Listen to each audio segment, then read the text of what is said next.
This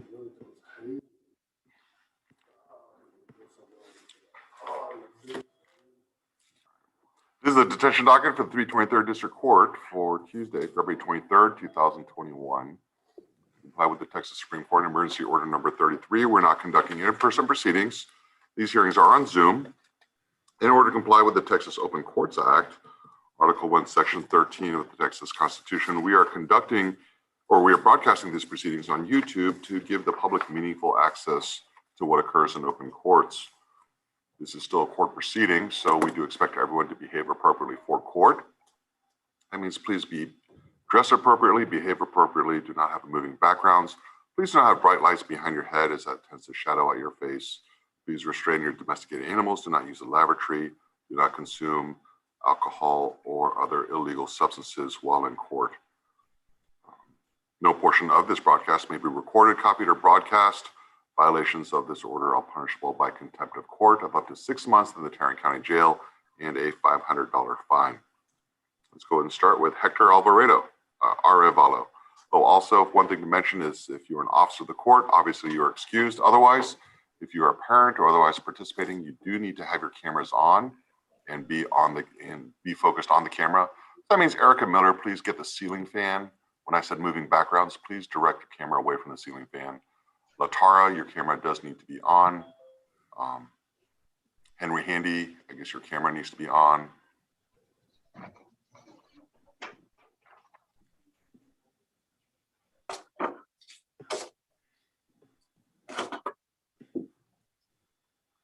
Henry Handy, this is my second request to turn your camera on.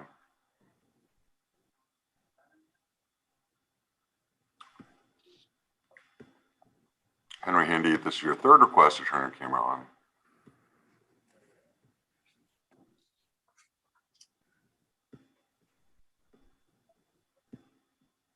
All right. At this point, I've enabled the waiting room, so if they're just simply a parent, they are late to court, won't be allowed. If people are officers of the court that were late, I understand. If I haven't let them in from the waiting room, somehow please message me. Let me know so I can let them in. All right, so we're starting with Hector Arevalo. Are you Hector? Yes, sir. All right, I'm Judge Kim. This is a detention hearing. You've been here for 10 days, so I'm deciding whether to keep you here or to release you. If I keep you here, you'll see a judge every 10 days while you're here. You have the right to remain silent. You have a right to an attorney. Mr. Adler is your attorney, and he is here. I think I saw him. Good morning, Mr. Adler. Yes. Good morning, Judge. All right. So, Hector, so you're 16 and a half. You're on probation for aggravated robbery. You were placed on probation in June of 2020. And on February 3rd, Fort Worth PD referred you. They're saying on October 30th of last year, they were dispatched for a shooting call. When they got there, Fort Worth firefighters were treating a juvenile male for a self-inflicted gunshot wound. And the injured person was identified as Larry Rosales. When there's investigation, it was given the gun by Hector to store from the night before. There was a video that Hector had uploaded on Snapchat and showed the account identifies Hector. In the video, officers could see an arm with a gun being fired is a Glock with extended magazine and threaded barrel. Located in Larry's room was a Glock 17 with a matching thread barrel and extended magazine. And so you're being charged with unlawfully transferring a handgun to a child under 18 years old. And you were positive for marijuana. So you're on probation. Your Snapchat has you with a gun. Somebody says you give them a gun and you're smoking weed. And so, Hector, you understand I take cases with kids with guns with the highest level of seriousness. I see that you're level 1 outstanding. You have been for about 10 days. But that's not like an automatic release for me. I just take things slowly whenever kids have guns, especially if they're on probation for aggravated robbery and you're smoking weed while on probation. I'm very concerned about releasing you to the community. So do we have a parent here for Hector? No, Your Honor. She was supposed to arrive in person, but has not done so. That's fine. All right, Hector, so I'm continuing to keep up the level 1 outstanding. You know, I'm not even considering releasing you unless you're level 1 outstanding. But right now, I just need to be comfortable before I release you. I'm just not there yet. All right. Thank you, Hector. Yes, sir. Daniel Garcia. Thank you, Your Honor. Thank you. They're on the way, sir.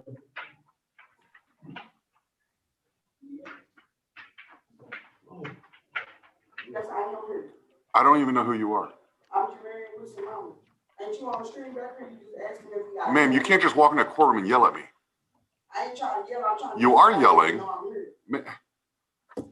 You need to leave the courtroom.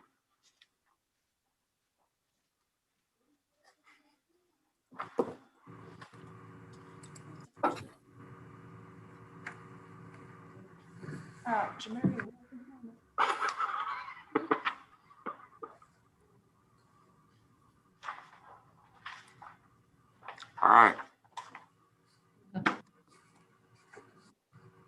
2021 says, hold my beer. All right. Daniel Garcia. All right, so this is 10-day hearing. Mr. Garcia, I'm Judge Kim. This is a hearing. I'm deciding whether to keep you here, to release you. If I keep you here, you'll see a judge every 10 days while you're here. All right, Daniel, let's see, you're 16 years old. You had never been here before. About a month ago, police report says that they're called to victim's location, met with a witness who said the daughter, your ex-girlfriend, your current girlfriend, arrived at the residence along with a third person wanting to fight. There's a fight between the two girls, but it was broken up. Daniel and two girls were leaving the scene. He put out a small gun and shot towards Maria and everyone else standing on the porch. One person was hit in the shoulder. Several casings were recovered. Stepdad pursued Daniel, called 911, vehicle wrecked, and there was a 9mm pistol recovered at a restaurant. And then one of the employees saw Daniel hiding in the children's seat. Reported seeing Daniel hiding in the children's seating area. Wait a minute. So, Mr. Lewis, Daniel was hiding, Yes, or Daniel hid the gun in the children's area? It should read that Daniel was allegedly observed hiding the gun in the children's seating area. And then that there was a 11-month-old child in the vehicle that Daniel was driving when he crashed out. So, and that wasn't in the original report. That's even worse. So he left a gun in an area where kids frequent. So, allegedly. All right, well, I see the parents are here. At this point, this behavior, Mom, I know you're here. Does she speak English? Do you speak English, Mom? Yes, yes, sir. Okay. Yeah, so Mom, I'm just deeply concerned because not only is Daniel identified as getting into a fight, but he's also identified as shooting a gun towards a crowd of people and then hides a gun in a children's seating area where children can find it and presumably shoot each other, shoot themselves by accident. So this is just a high level of dangerous behavior. I don't think the community is safe releasing him at this point. All right, they're just a consequence to actions.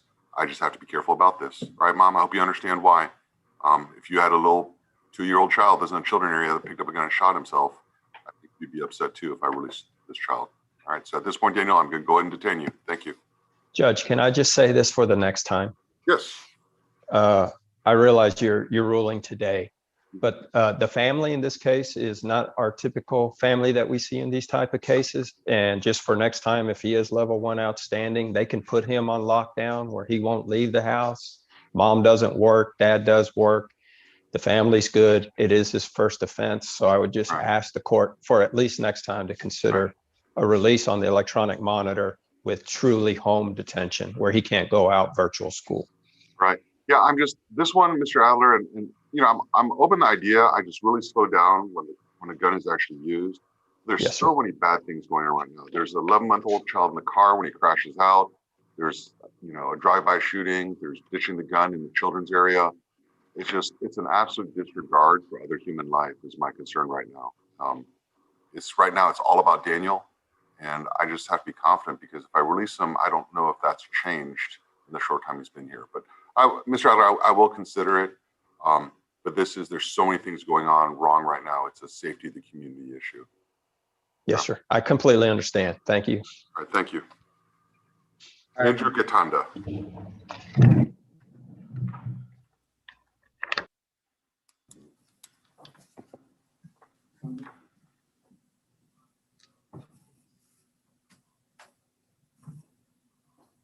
He's here, sir. All right, where's Andrew? I'm Judge Kim. This is a detention hearing when the child's brought into our facility. You have to see a judge within 2 days. I decided whether to keep you or release you. If I keep you, you'll see a judge every 10 days. You're one of the ones that moved downtown last week, right? Yes, sir. I'm sorry, I'm gonna let him answer, Judge. I'm sorry. I just think there's some errors on how long. He's been out there about 30 days, Judge. Right. But he's one of the ones that moved downtown? Yes, sir, he Last week? was. I'm Okay. sorry. All right. So Daniel, do you understand why I moved you downtown? Yes, sir. Okay. I know it was cold here and there were problems with the water. So I want to make sure that you're in a safe environment. One of the easiest ways for me to make room here is to transfer you downtown to the jail. But it wasn't because you did anything wrong. All right. You're level 1 outstanding.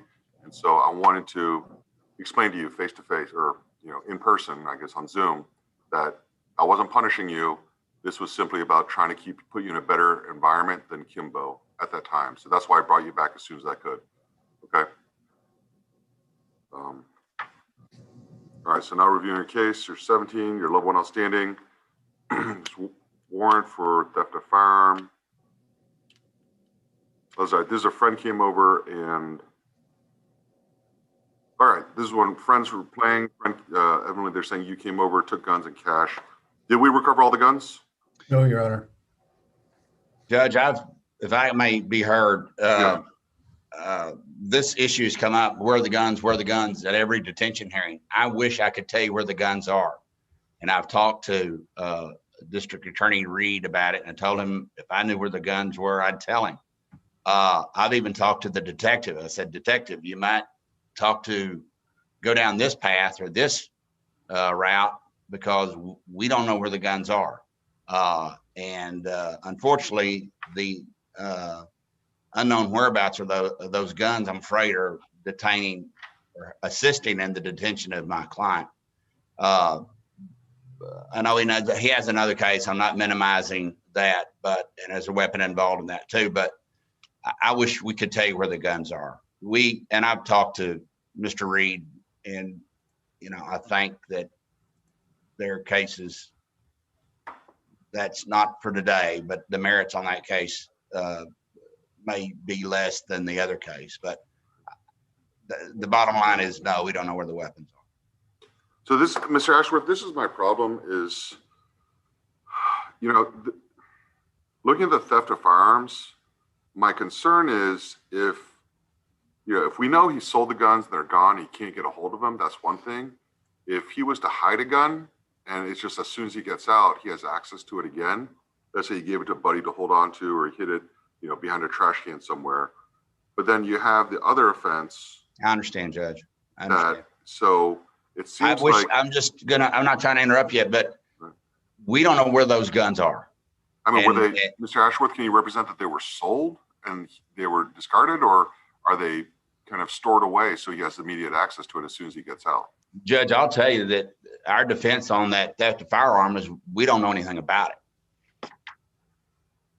I will submit to you that we were not involved in that theft, irrespective of what the report says. And that's why I reached out to the detective to please investigate somebody else on that. I'm not trying to mislead you, but No. I get it. But so I guess according to the report, there's a Snapchat where Andrew was showing that the stolen guns on his Snapchat feed. And so obviously true. He had access to it, and it seems like Andrew was trying to believe sell that the guns. Snapchat was obtained from. We submit that Snapchat was obtained from somebody else's Snapchat. Does that make sense? Okay, well, yes, it does. Let me ask. So, Mr. Vickerson, in your report, you're saying the Snapchat post indicates that Andrew was trying to sell the firearms. Like, do we know anything more about that? Well, the only thing we really know, Your Honor, is that through the course of the investigation, that the boys that are accused of stealing these weapons were involved in advertising the guns for sale on Snapchat. And they linked them together as friends from school and through Snapchat. But the guns for sale was broadcast by Andrew. No, Your Honor, I don't know that that's particularly accurate. I would have to look at the report again to be able to definitively tell you that that's the case. That through the law of parties, I would say yes. But as far as whether that was specifically on his Snapchat, I don't recall. So he has a pending adult case? Yes, Your Honor. He does. They're misdemeanors, Judge. For the UC, okay. And has he made bail or is he able to make bail on the adult cases? My understanding is Judge, I that he think we've already wasn't, made bail on those, if I'm not mistaken.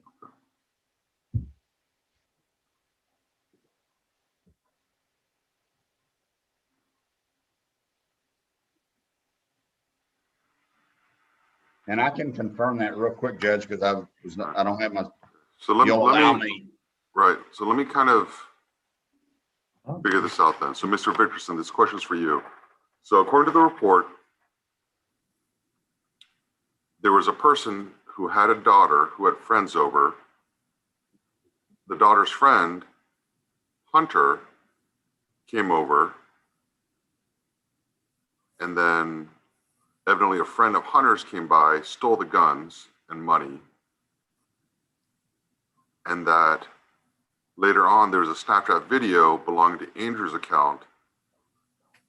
That was a friend of the daughter's. And that Snapchat video, Andrew's Snapchat account is showing Andrew trying to sell guns, and they're the same guns that were stolen. Is that? well, I'm not sure if Andrew's account shows that he was trying to sell them, but in Andrew's account, there's a picture of him sitting next to what looks like might have been some of the guns that were stolen and identified by the victim that it looked like it was his gun. Now, the victim didn't have serial numbers memorized or written down anywhere to. Okay.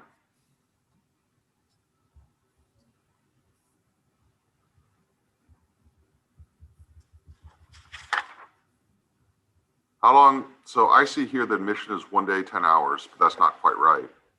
How long was he in total before I moved him downtown? 36 days, actual stay, 24 Right. business days. He surrendered on the, Right. No, I understand. He surrendered himself on the warrant. So, Yes, sir. Mr. Vickerson, what was his, tell me about his behavior levels. Has it been 1-0 the whole time? You know, Your Honor, he's been on level 1 almost the entire time. Let me just double check. I think he actually has been on the entire time. He had one minor violation for using profanity on January 25th. Other than that, he's been pretty ideal inmate back there. All right. So, Dad, are you dad and mom? Are you here in the parents' room? Yes, sir. Yes, sir. All right. So, what's the plan for Andrew if I was to let him go? I work from home, so I'm at home 24 hours. I hardly leave home, so I will be there all the time. Been working from home for the past 4 years. Do you know who Jabari Hunter is? Yes, I do. Okay. Like, how do you know him? Is he one of Andrew's friends? I know him through Andrew. Is this somebody that you approve of normally? No, sir. I mean, is it somebody you disapprove then? Yes, sir. But I didn't have kids and boys in my house hanging out and stuff. So, and may I say, during the time that the theft of the firearms were supposedly happened, Andrew had a fractured collarbone on his right side. It was broken. And I don't know if the lawyer has a record of it or not, but he couldn't have, unless he made multiple trips or something like that. But I just wanted you to know that he had a fractured collarbone at that time. He could not lift his arm and it was broken. And it is documented.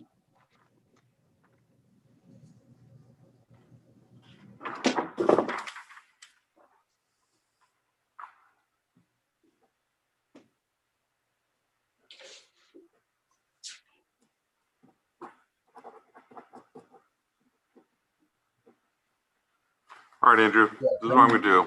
I'm going to release you on electronic monitor. You can only associate with people that your parents approve of. All right. The reason why I'm doing this is because, one, you're looking at adult cases, and I think to a degree that the adult system should supervise you and you have consequences with that. Also, part of this is, while this is a gun-related offense, and that's why I held you at the beginning, there's nothing to indicate that you actually used a gun for the juvenile matter in an offense against other people. So it's been about 30 days. I'm going to give you this chance. All right, Andrew. So at this point, I have a feeling that if you only associate people with people that your parents approve of, that you'll do fine. If you do your own thing, you and I are going to see each other pretty soon. Okay? Your Honor, can can I offer anything on the state's behalf? Sure. In your detention report, does it go over the details of the aggravated robbery that's pending? That's the adult case, correct? No, Your Honor, there's No, a that's juvenile aggravated robbery pending.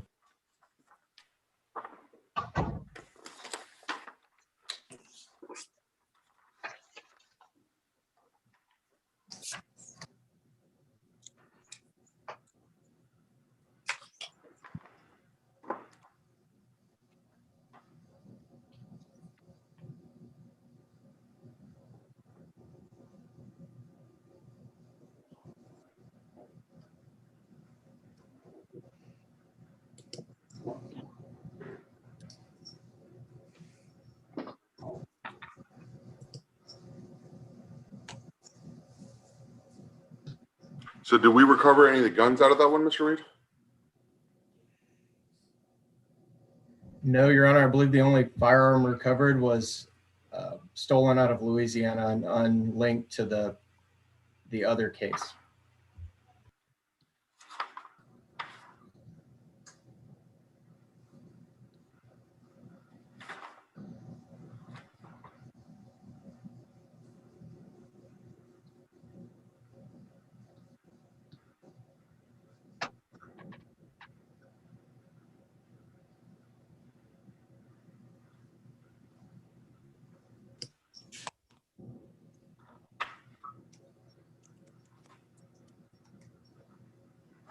Mom, Dad, where is he getting these guns? I had no clue Andrew had any guns. And may I say, when he was stopped, that was not his car, that was Jabari's car. So, But your son admitted oh, he did? to being the gunman in the robbery.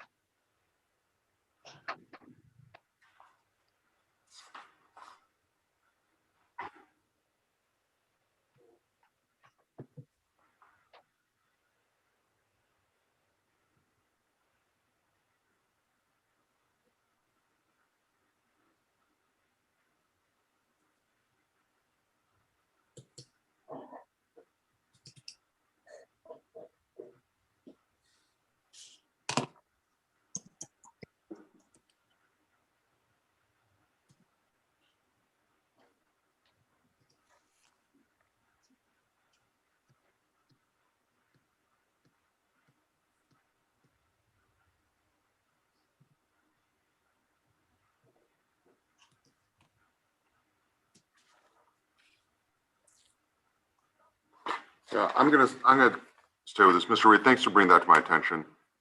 That aggravated robbery predates the theft.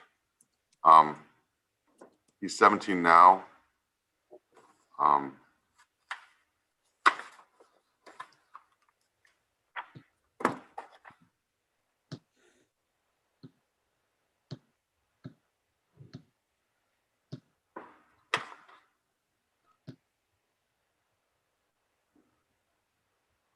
Yeah.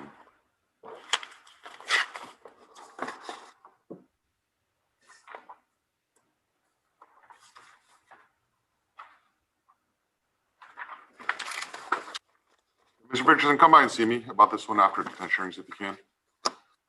Yes, of course, Your Honor. So, but yeah, so at this point, Mr. Katenda, I'm going to give you this chance. There's a whole bunch of factors coming in here. And so, but you need to stay at home strictly on the electronic monitor. We're going to monitor you. Do not leave the house without permission from Mr. Victorson. All right. You have all the conditions that you have to follow. Don't break the law. Don't use drugs. And do not associate with anybody that your parents do not approve of. Yes, sir. All right. Yes, sir. Okay. We'll do Judge, Andrew we Handy. appreciate your time. Thank you, Your Welcome, Honor. Mr. Edgeworth. Thank you.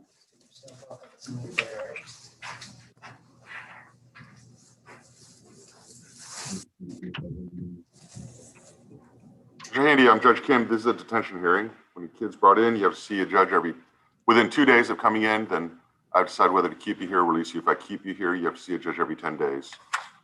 Mr. Handy, you're 17 years old. Okay, so you were over at Tarrant County Jail over the weekend, right? Yes, sir. Okay, you understand why I sent you over there, right?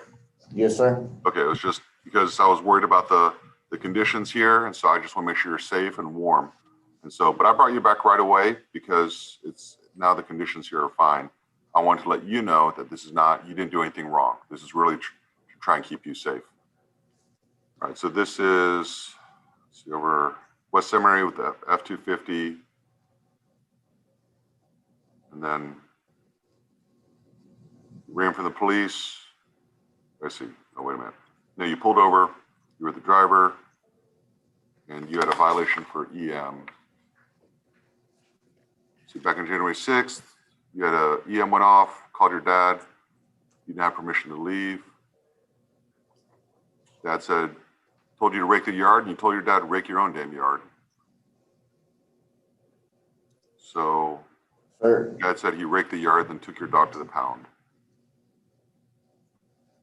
And then it escalated and you left the house. This is for, you were originally here for burglary of a building. Oh yeah, breaking, that's right, breaking into the school. Prior into lockers, taking items, putting in the hallway. So damage of $5,700.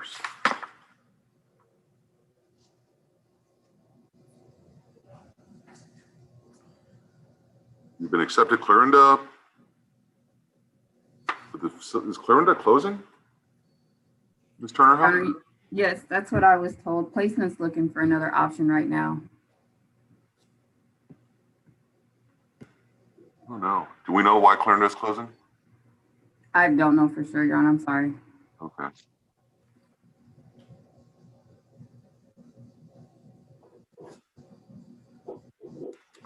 So what's his behavior level been like while he's here?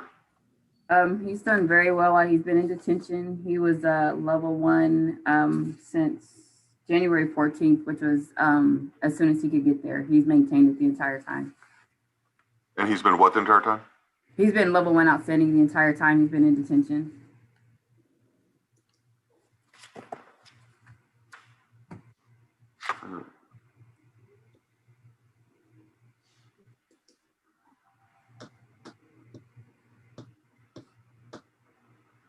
Mr. Handy, are you here? He was, oh, there he is. No, he was. Okay. Mr. Handy, can you hear me? Yes, sir. No, your dad.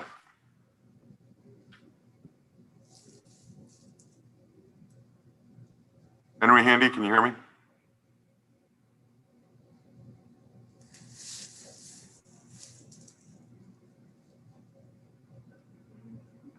Thank you. I asked him before the detention hearing if he was willing to take Andrew home, and he said yes. I don't know if that's.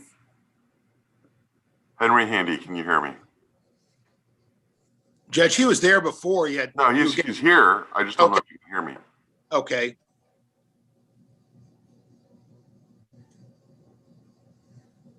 I understand my client's been talking to his parents, have kind of worked a lot of the issues out that came up in this incident.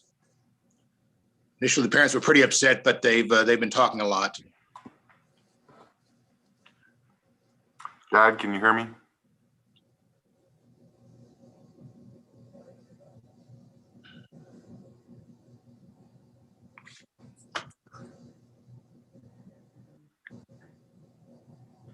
There's a problem with Zoom.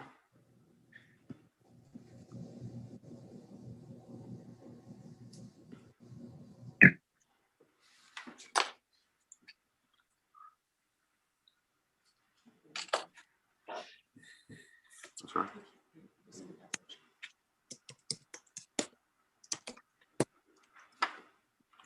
So, Mr. Earl, did he cut off the EM or did he just violate it? When he first left, he had just violated, but at some point he did cut it off. Did we recover the unit? No, not yet. It was found in a field. I just need to go pick it up.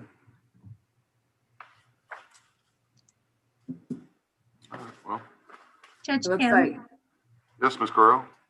Mr. Hanley just sent a message saying, I guess that he can't hear you. He just put no. I don't know if you received that.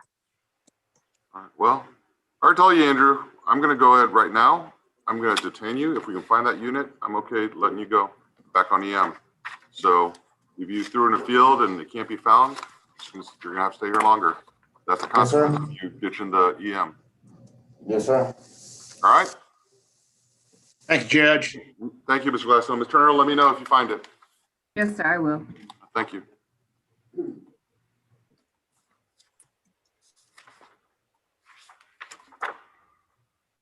Leah Jenkins.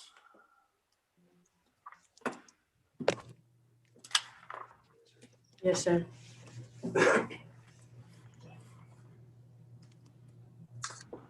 Hi, Leah. I'm Judge Kim. This is a detention hearing.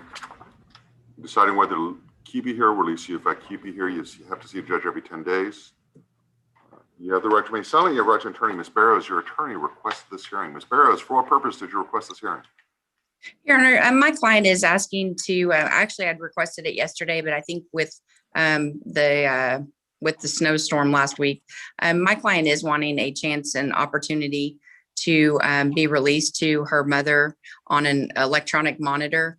And she has been in detention this past week without water, electricity, limited food, and her family and myself have concerns for her safety continuing in the detention center. Well, Ms. Barrows, I was without water, electricity, or limited food last week as well. I mean, that's, so when you say for her safety, what do you mean looking forward? We're wanting her to be at home with her family on the monitor, Your Honor, and not in detention. Yeah, but what about her? You said there's concerns about her safety. What ongoing concerns are there about her safety?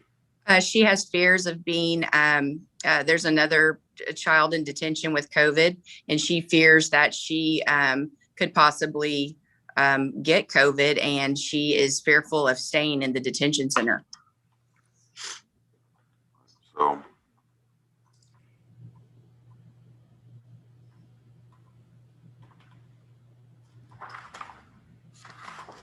right, Ms. Guerrero, what's going on with the Dallas County case? Judge, as far as what I can tell, it seems that the Irving Police Department just submitted the referral to the juvenile department. So that's where it is. So it hasn't been assigned to a caseworker and it hasn't been referred to their prosecutor's office yet. Okay. Yeah. So at this point, Aaliyah, I'm looking at a pattern of behavior. I don't know if the Dallas County case will get filed or not, but my problem right now, do we have a parent here? Yes, the mom is there. Okay. Yeah, the problem is you were the person holding the gun on this robbery. This is the Arlington police officer at the QT. And so you're identified as the person with the gun as part of this aggravated robbery. And so when kids are actually using guns in crimes, just really got me upset. And it really gives me concern about the safety community. That officer had a gun. You're lucky that they can pull a gun on you and shoot you dead in the middle of a parking lot. So at this point, I'm going to go and detain you. I think it's the safety of the community and safety of yourself issue. All right. And Your Honor, I believe the mother did want to make a statement as well. She did travel from Richardson to come to court to speak with this you. mother is also the one that burst into the courtroom yelling at me when this all started. So, I mean, her efforts are taken under advisement. All of her efforts. Okay. Your Honor, I apologize. This wasn't the parent that came into your courtroom, Your Honor. There's another one with colored hair? Yes, Your Honor. Okay. All right. Well, I mean, Mom, I understand you're coming from Richardson, but I don't know where your daughter is allegedly getting these guns. I don't know why she thinks it's okay to rob people, allegedly. But she has 2 aggravated robbery cases now that she's looking at. This is one of those, it's a matter of time, one out of Dallas County, out of Irving, and one here out of Tarrant County in Arlington. So this is just a matter of time before your daughter gets shot by somebody for the things that it looks like she's doing. So I'm doing this in large part just to protect your daughter from herself. Okay?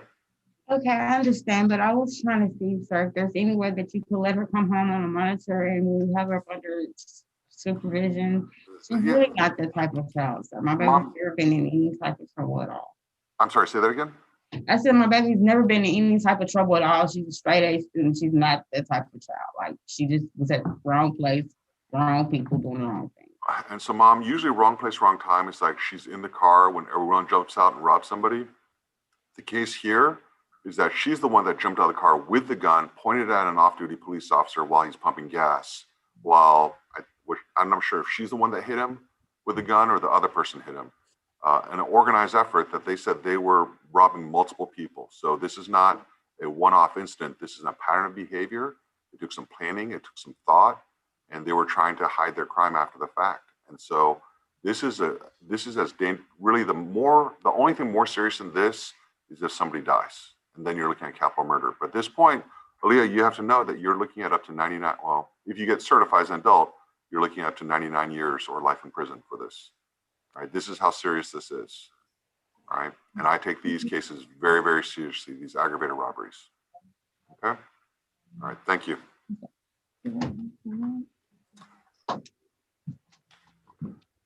Roger Jones.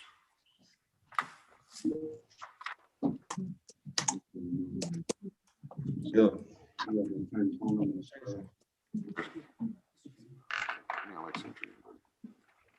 No, I just want the parent because when they misbehave, right? Okay. Okay. All right. So, Mr. Jones. All right. I'm Judge Kim. This is a detention hearing. Just reviewing your case, deciding to keep you here, release you. If I keep you here, you'll see a judge every 10 days while you're here. Right now, this is the capital murder or the murder case. Allegedly spent the night at a friend's house, and allegedly you shot your friend's mom's boyfriend, and I guess in bed because you wanted the phone. So security camera outside showing that you're transferring guns. You left the home, picked up a warrant later. All right, Mr. Jones, I'm glad you're back to level 1 outstanding. You understand the seriousness of this case. I'm detaining you for this case while it's going on. Do we have a parent here? Yes. Yes, hello, Mom.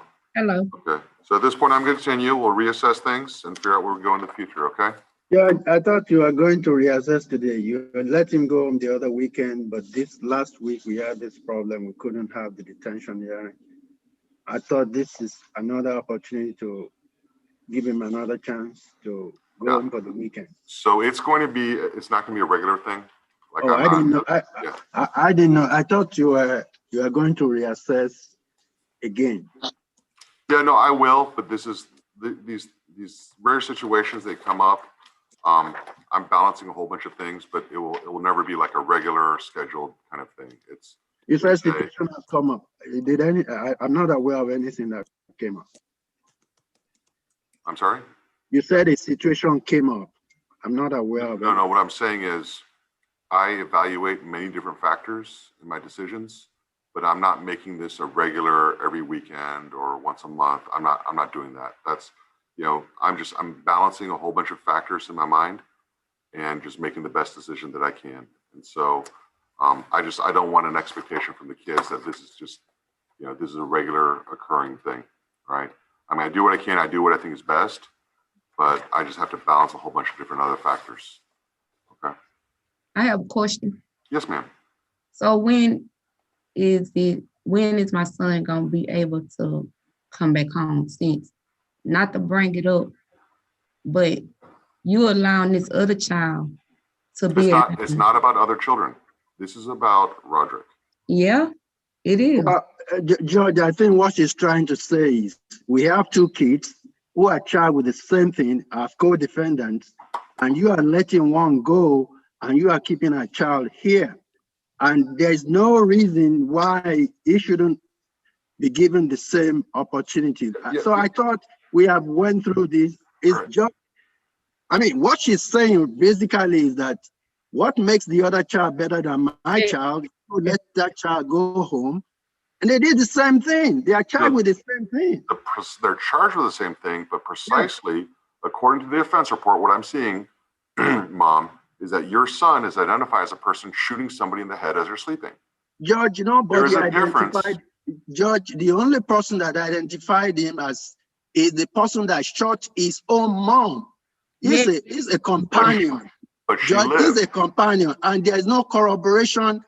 In fact, we have enough materials now that saying what is written in the offense report may actually not be the case. I object to the defense counsel proffering something outside of the detention I mean, report. Unless it's objection based- overruled because, I mean, I know the purpose of the hearing and we can bring other things in.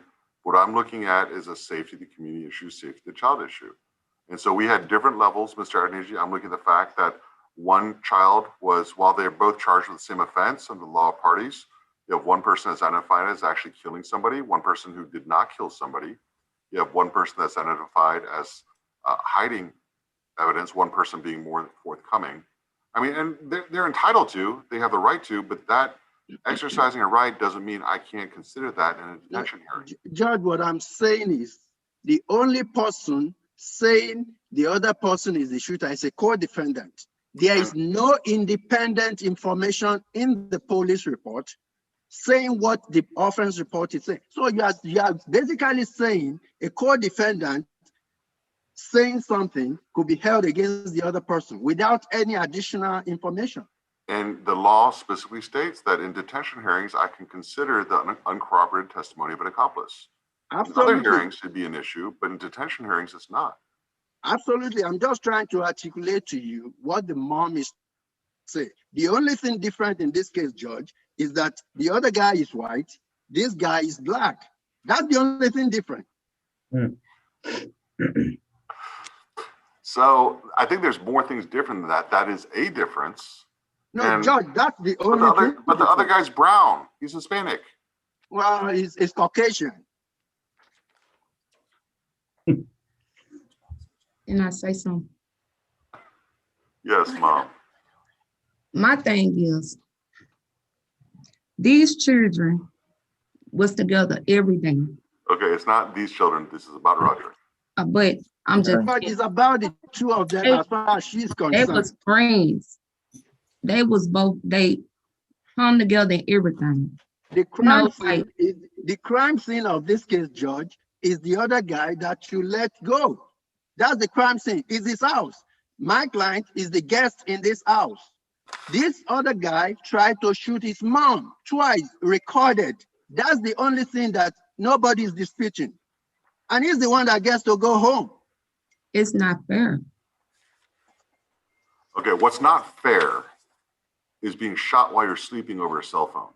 But how? So don't even start with what's Judge, fair. you kept saying this, but that's the person that shot his mom.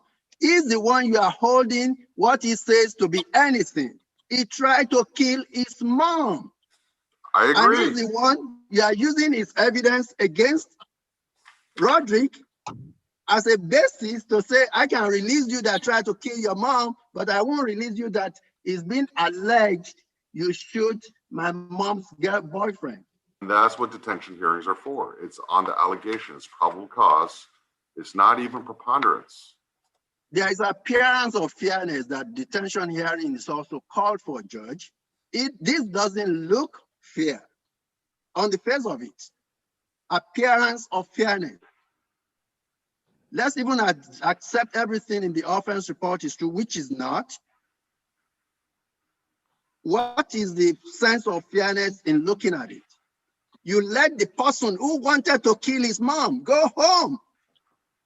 The offense And I'm happened. detaining the in person his that actually killed somebody.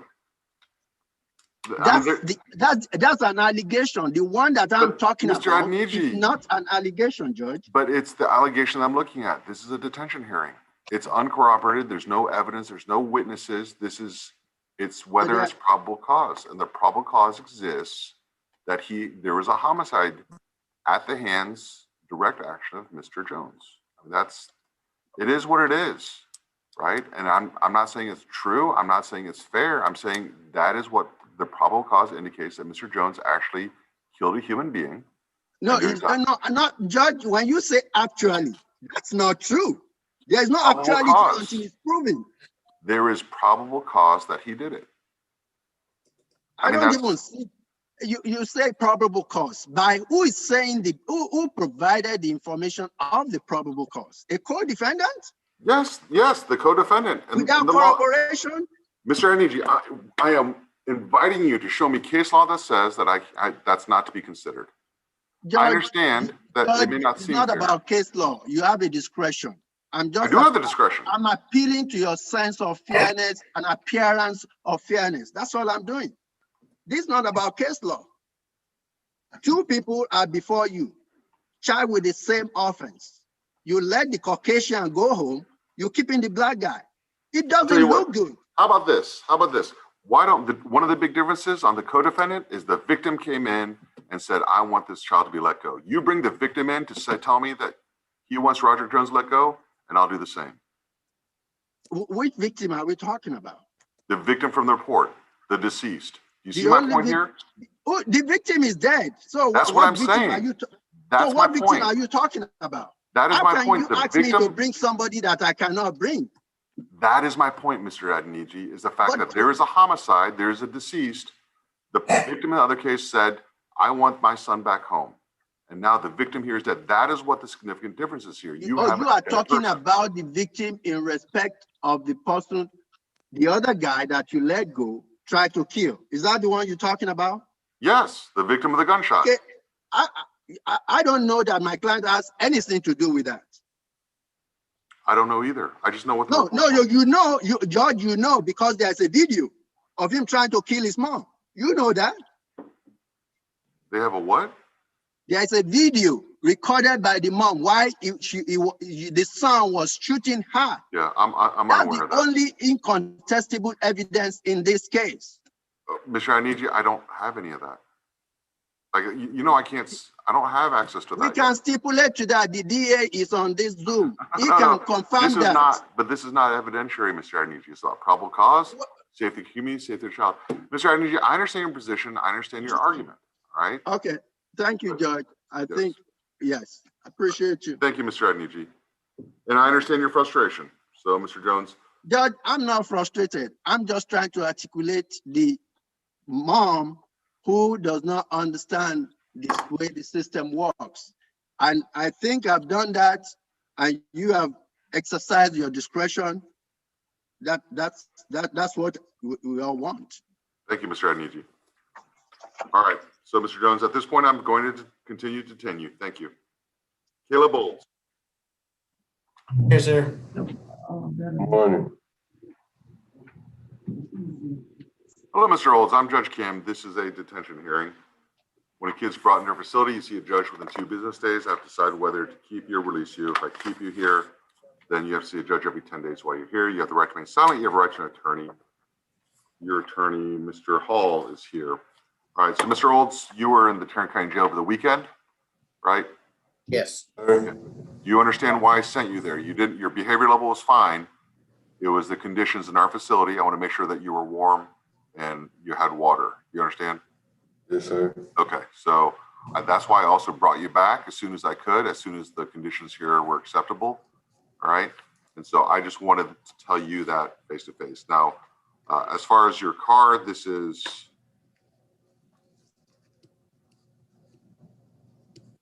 the CVS with a robbery over the vape cartridges. All right, so Mr. Olds, you know, my decision on whether I'm detaining you or not hasn't changed. You are looking at a capital murder case, right? So I feel like a safety of the community and safety of yourself, I need to detain you. But I did want to let you know that as long as you continue to be level 1 outstanding, I will continue to keep you here at Kimbo, all right? But if your behavior level drops, I will transfer you to the adult jail, all right? May I request to speak to my attorney? Yeah, your attorney can call you, but I'm not I'll going to suspend the whole detention hearing for you to talk to your attorney, okay? All right. All right, thank you, sir. Thanks, Judge. Thank you, Mr. Hall. Peyton Scott.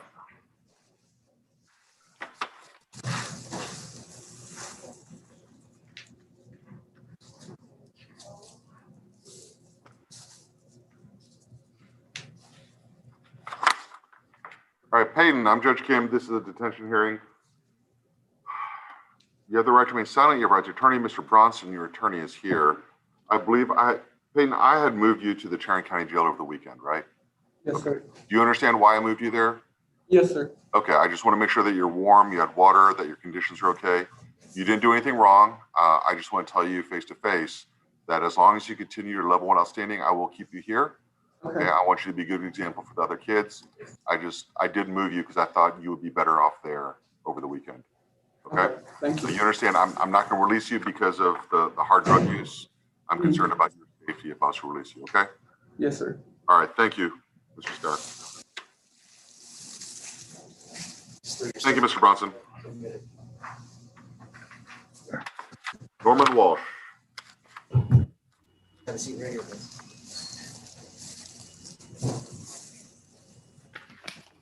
All right, Mr. Walsh, I'm Judge Kim. This is a detention hearing. When a kid's brought to a facility, you have to see a judge within 2 days. I have to decide whether to keep you here or release you. If I keep you, you have to see a judge every 10 days while you're here. You have the right to remain silent. You have a right to an attorney.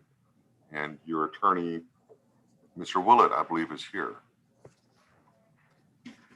Yes. Okay, thank you, Mr. Willett.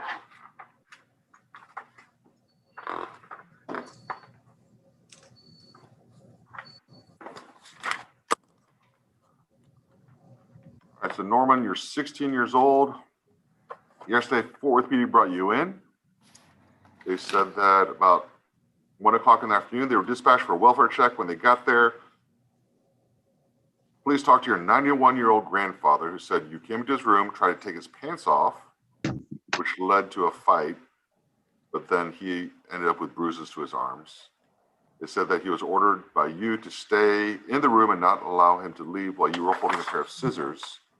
The police revealed that the grandfather said you took his cell phone away to prevent him from calling anyone, and that you tried to take his pants off again. He had to fight you off. So you're arrested and brought over here. You have to say it out loud. I thought. Mr. Adniji?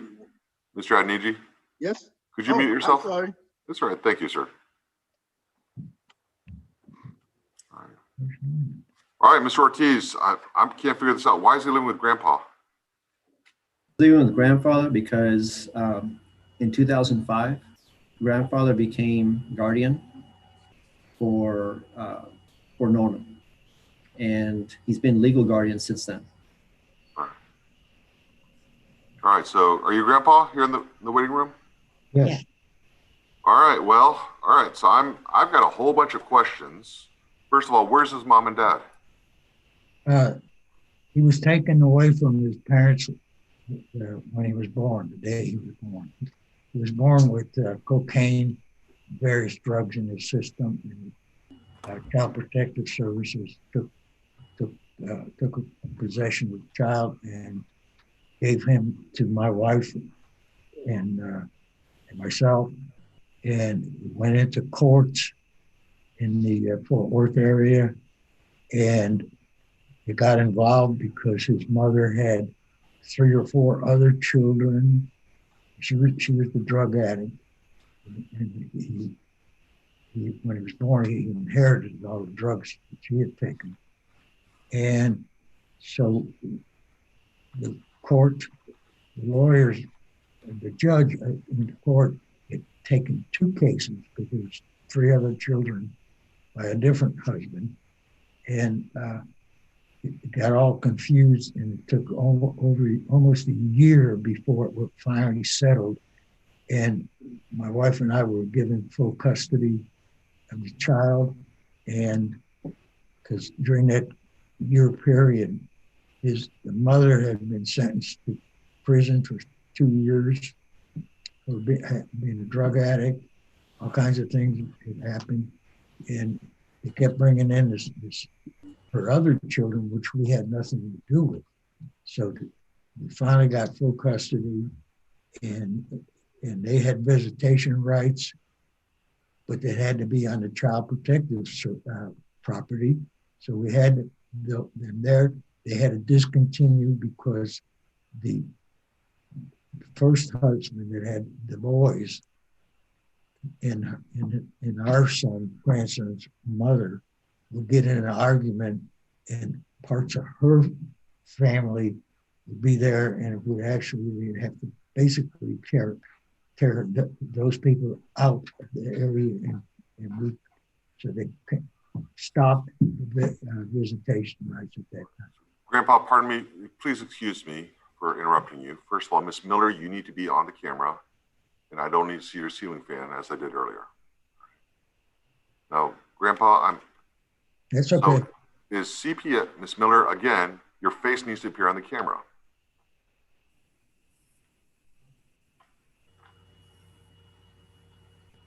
Oh my Lord.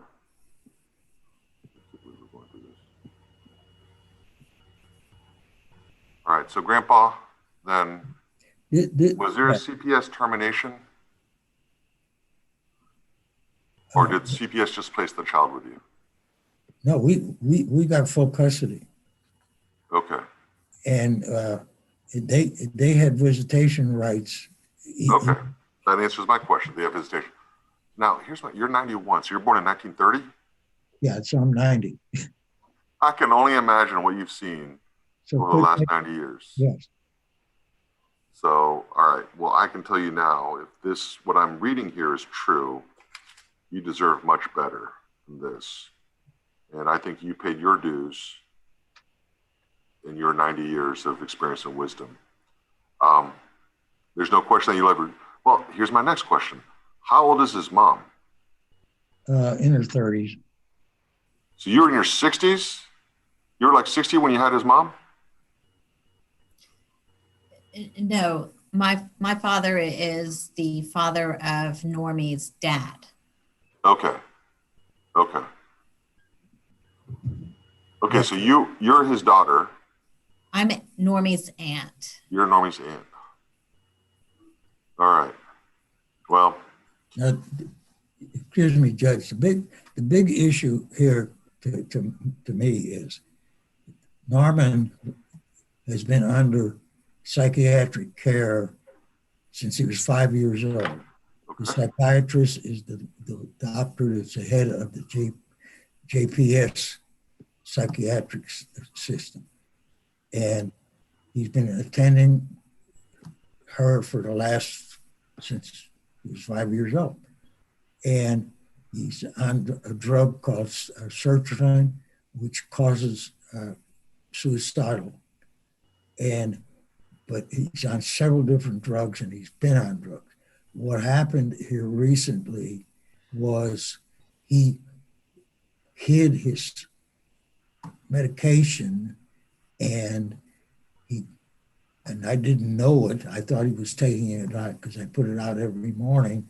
And consequently, what happened is his suicidal thoughts went away, but he became very, hard to get along with. But he does go to school, has been in school, has passed all the grades. He's in Key School, which is he's in a class of 9 people. Right now, you don't mind me asking. Go ahead. So what is the core issue? I want to trust your wisdom. I mean, you have far more. Well, you've been through in 90 years. I'm not sure I can, even as a judge, you have so much more wisdom than I do. So tell me what the core issue is, and let me try and figure out a way to address that issue. Is it his medication, not taking it? Yes. Okay. All right. So my suggestion then, did you bring that medication with you by chance? No, I didn't bring it at this time. Okay. Because I have called the head of JPS psychiatrics, and I'm going to try to meet her this afternoon and get new medication and so forth. All right. So this is my thought. Typically in this situation, what I do is I hold the kid, watch the behavior level. If they can get to level 1 outstanding, that means they followed all the rules, they didn't lose any points, which taking a prescribed medication is part of that requirement. Yes. Then that tells me that they can take the medication, that they are able to follow the rules, and then release them to you. That is what I typically do. I'm going to defer to you. You're the victim in this case. You're also, excuse me, you are also now entering your 10th decade, I guess, on this earth. So if you are telling me that you think that's the best thing, then I'm going to defer to you. So my preference in this is to hold him, let him take his medication, see how he does. If he can get to level outstanding and hold it, and he's taking his medication, that gives me a measure of comfort to release him. But in the time that you've raised this kid since he was a baby, newborn baby, you're telling me just release him and he's going to take his medication. You're going to watch him take his medication, then I can do that too. So do you have a preference? Yeah, my preference is that you release him back to my custody, and I can get with the JPS psychiatric and get this medication situation straightened out and see if they can, because he will obey what I. Well, hold on a second. When you say get his medication situation straightened out, what's not straightened out? What needs to be fixed? I need to get him back on the medication. And what happened was I had an appointment back at JPS for the 3rd of February for his evaluation. He goes in about every 4 months. He's been doing that since he's 5 years old.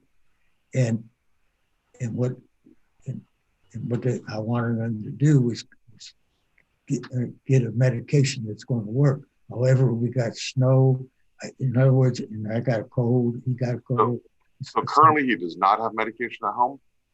He does. Yeah, he does. He's got a bottle of it. I didn't bring it with me. So why do you have to go back to the doctor then? Well, because he goes in for every 4 weeks. He goes back to JPS, and they see a psychiatrist there. When's the last time you saw one? It was 3 months ago. 3 months. Yeah, yes, sir.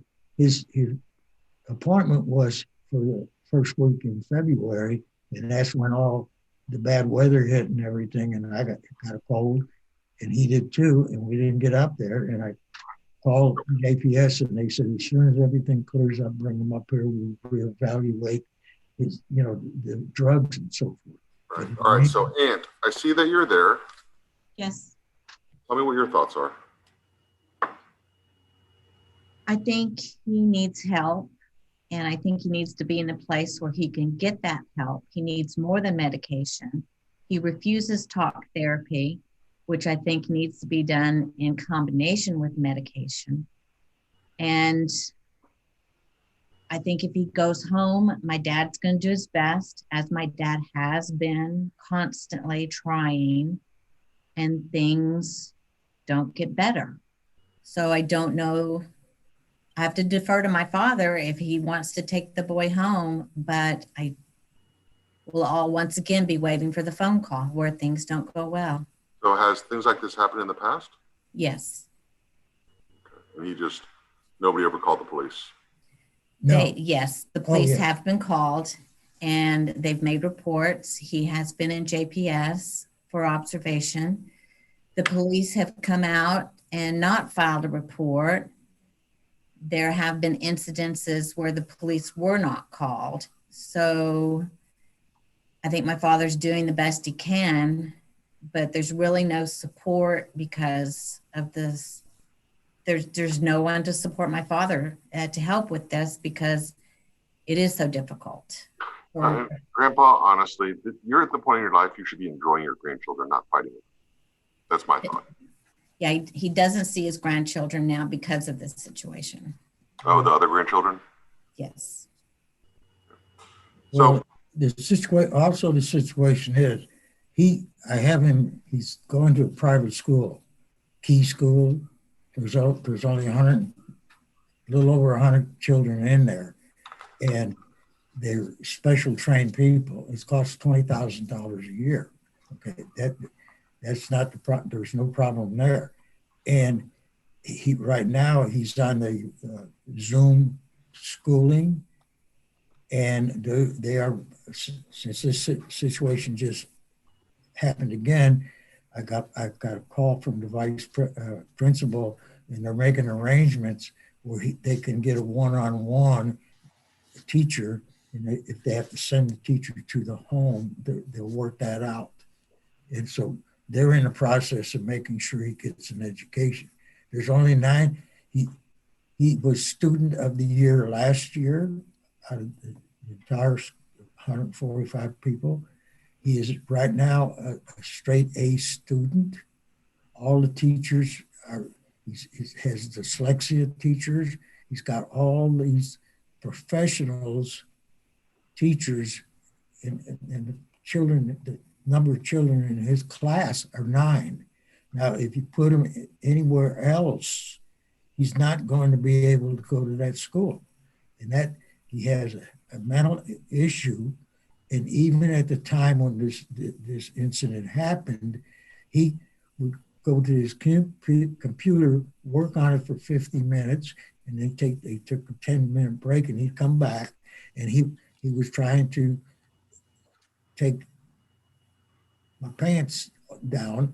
And Grandpa, I understand. Look, okay, I'm sorry. I'm at this point now where I am.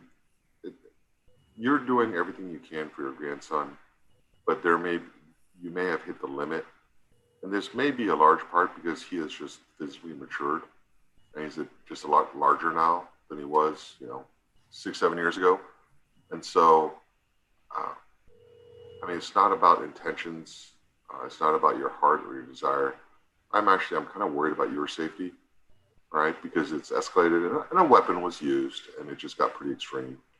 What I am inclined to do at this point, and I want your feedback, I haven't made my decision, is to go and detain him, get him a psychological evaluation, because your daughter is saying there may be other issues that need to be addressed. Get a psychiatric evaluation, so both a psychologist and a psychiatrist, and we can assess the situation and make a decision about what medication he needs and then how to go forward from here. All right.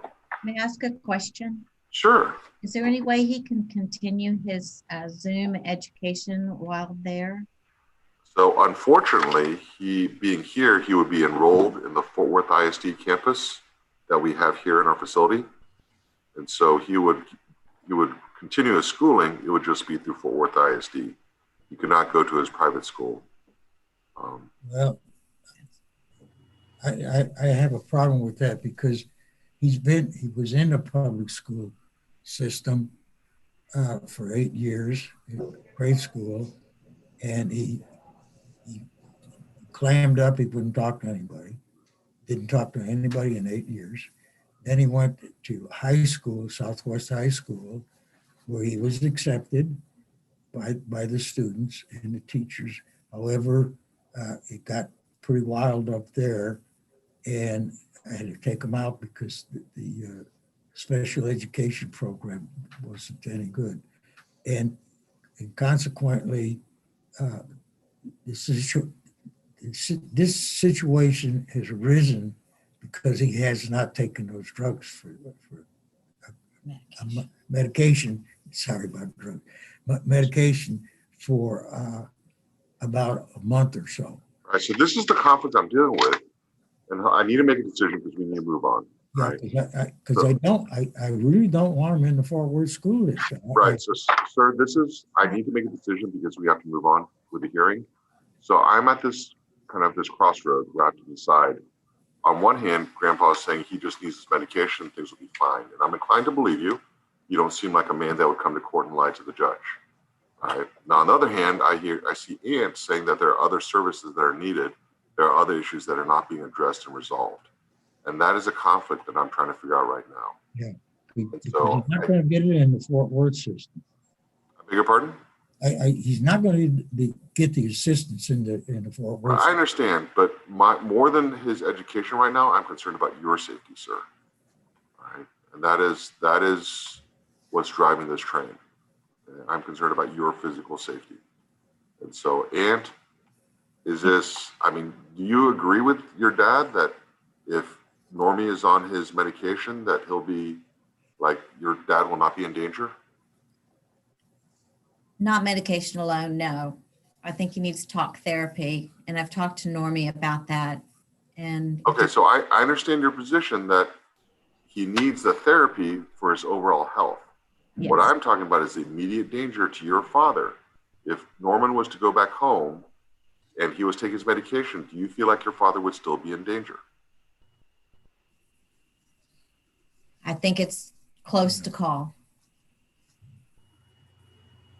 I think it could go either way. And I think.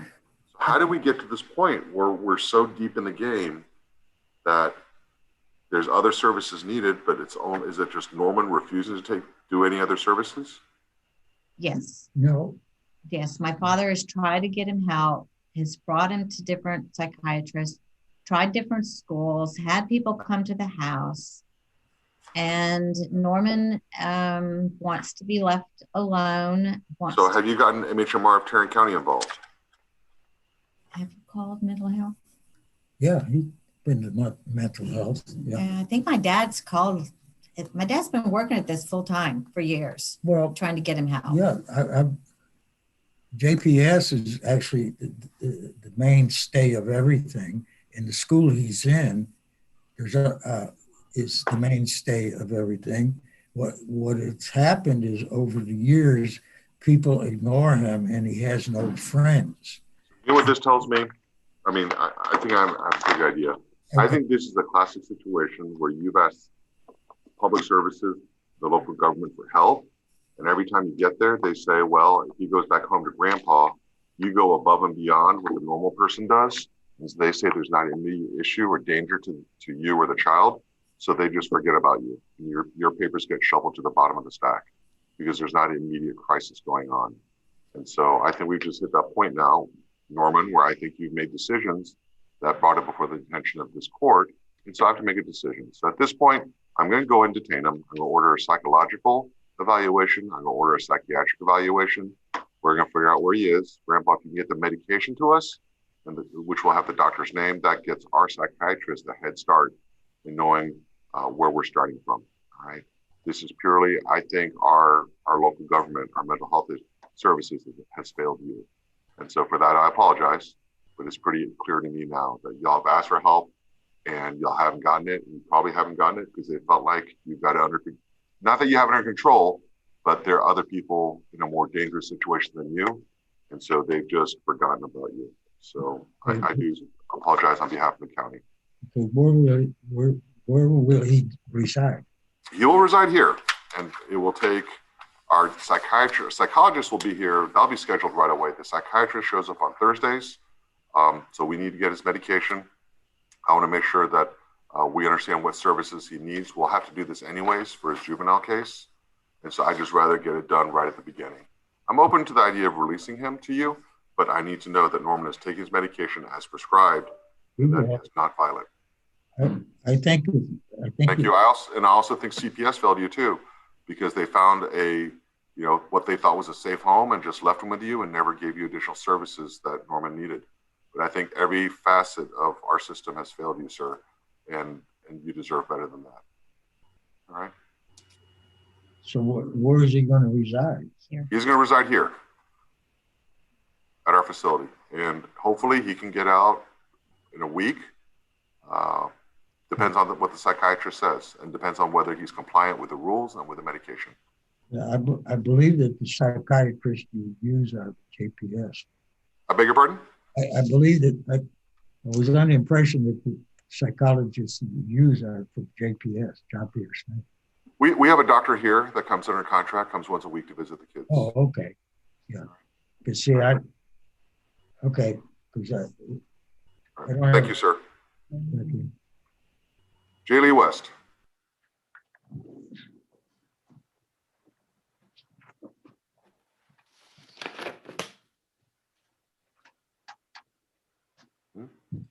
Yes, sir. Yes, hello, Miss West. I'm Judge Kim. This is a detention hearing. I saw you yesterday, and what did we reset this for? Because My drug test, they didn't put in the system. okay, so I later on received word that they did put in the system, or they did find it. They just hadn't put in the system. I'm not sure what happened, but I go on what they say, and so this is juvenile probation. If they don't do their job, I can't do mine. So, all right. So you are clean on all substances. This is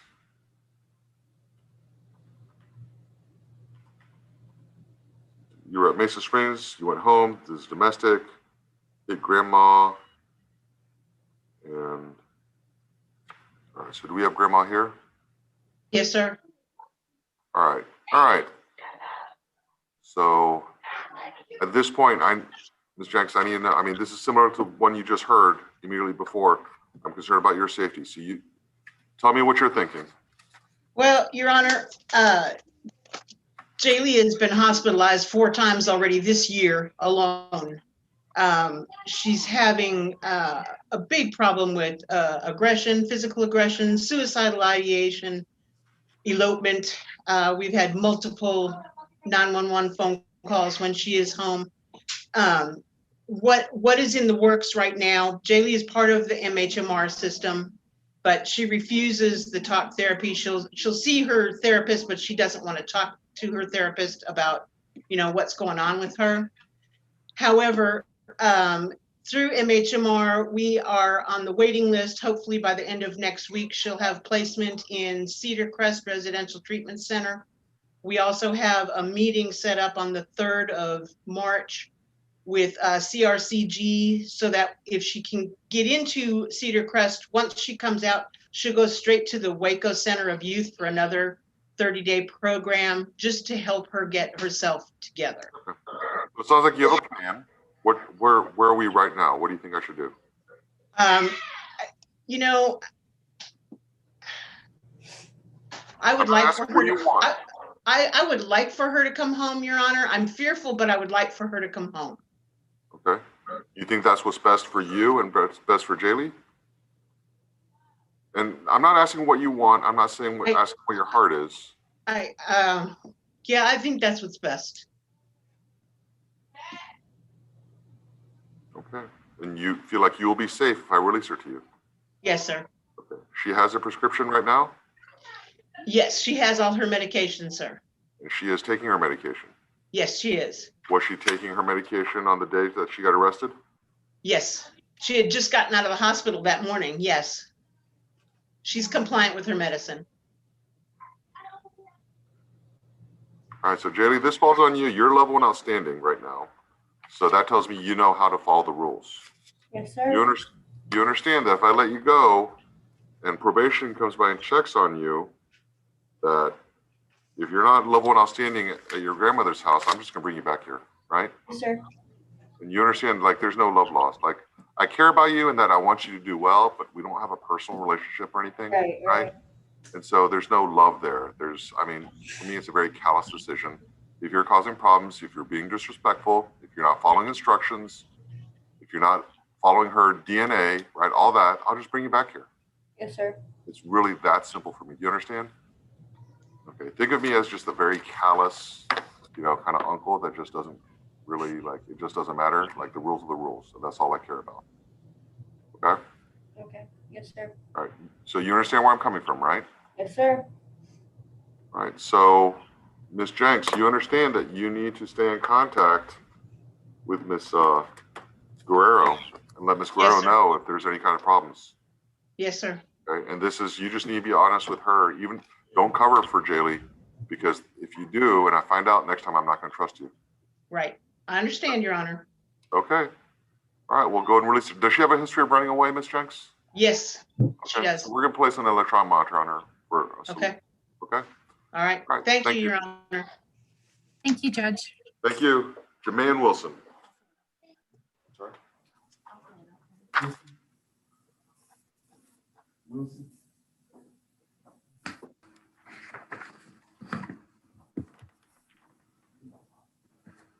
All right, Mr. Wilson, I'm Judge Kim. This is a detention hearing. The law says when a child's brought to our facility and I detain you, you have to see a judge every 10 days while you're here. You have the right to remain silent. You have a right to an attorney.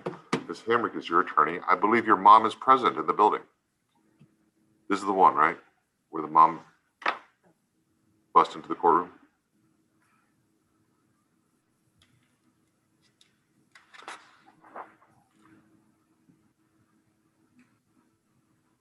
Do we have mom coming?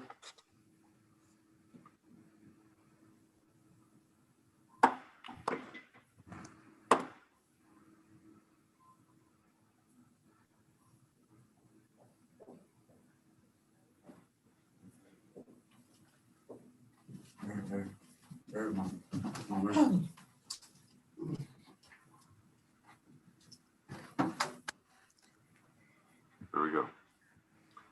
All right, so we have mom here. This is the one with the girlfriend. There's an argument. We're buying a car. Evidently, she's saying that you threatened her, and her family saying you pulled out a gun and found you with a gun, and you were documented as a Crip gang member. This all happened while you're on probation for aggravated robbery from last June involving a gun, so you had a specific order for no gun. In December of 17, you were placed on probation for assault of a public servant. So So you have this history of violence and guns.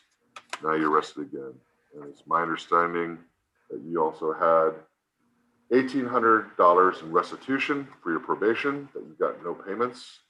And previously on a different probation, you had $113 in restitution for which we've received no payments. So it seems like you have this history of robbing people and not paying back the money after you're caught, assaulting people, and then assaulting them again later on after you get caught, using guns in crimes, and then continuing to use guns in crimes after you get caught. So you're an absolute danger to yourself and the community. Also release you, I'm convinced that you'll either harm yourself or somebody will defend themselves and harm you.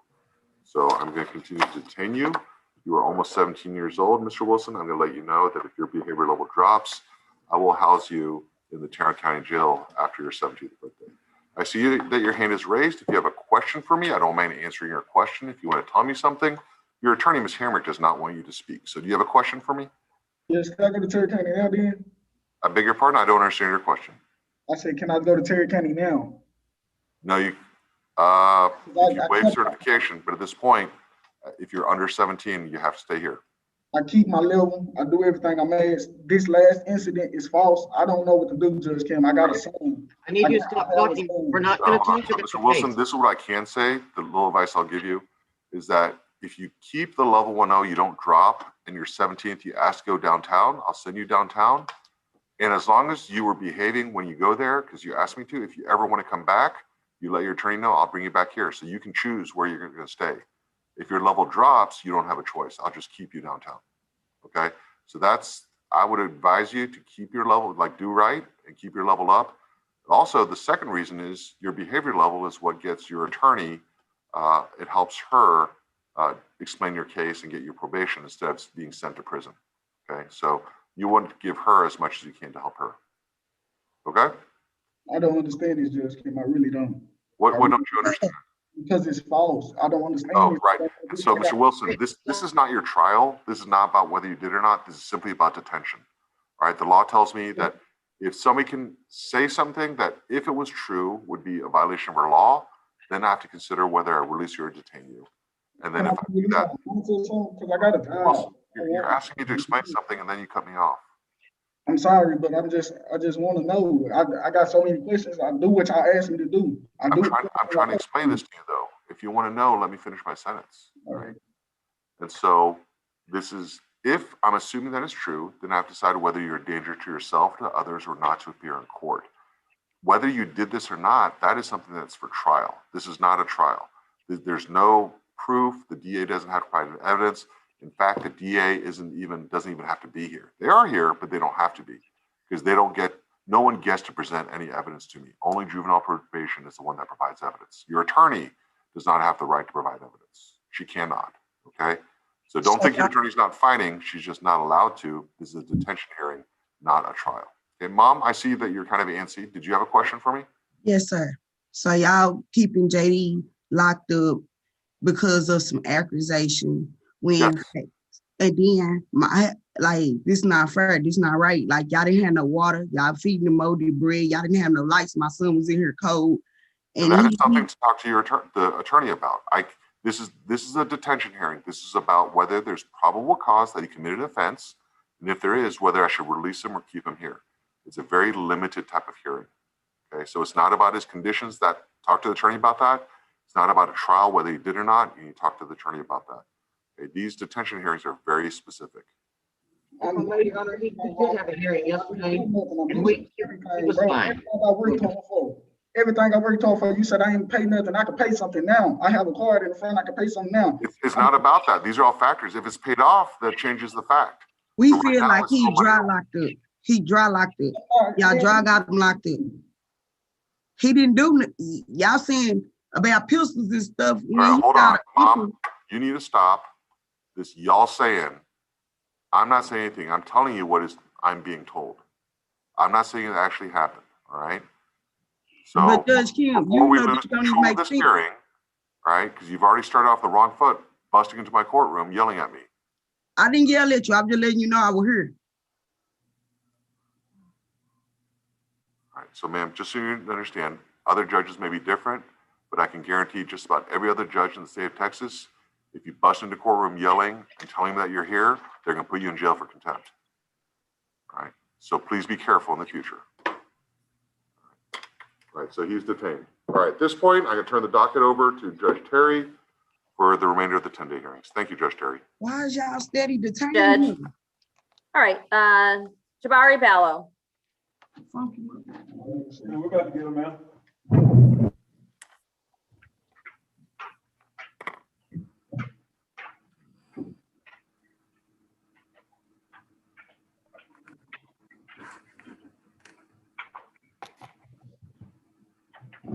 Hi, Jabari. I'm Judge Terry. This is your 10-day detention hearing. The purpose of this hearing today is to determine whether I can release you to a parent or guardian, or if I should keep you detained. You have a right to remain silent. You have a right to an attorney, and your attorney is Mr. Brian Willett, and he's here on Zoom. Do you see him there? He's got a blue jacket on. It says Brian Willett. All right. You were brought back in on the 5th after a DTA was issued. Mom filed a runaway report. We were previously released on January 15th at a 10-day detention hearing after you were brought in on New Year's Eve for a domestic disturbance where you threw rocks at your mom and one of them hit her in the arm, causing pain. Does he have a parent or guardian here today?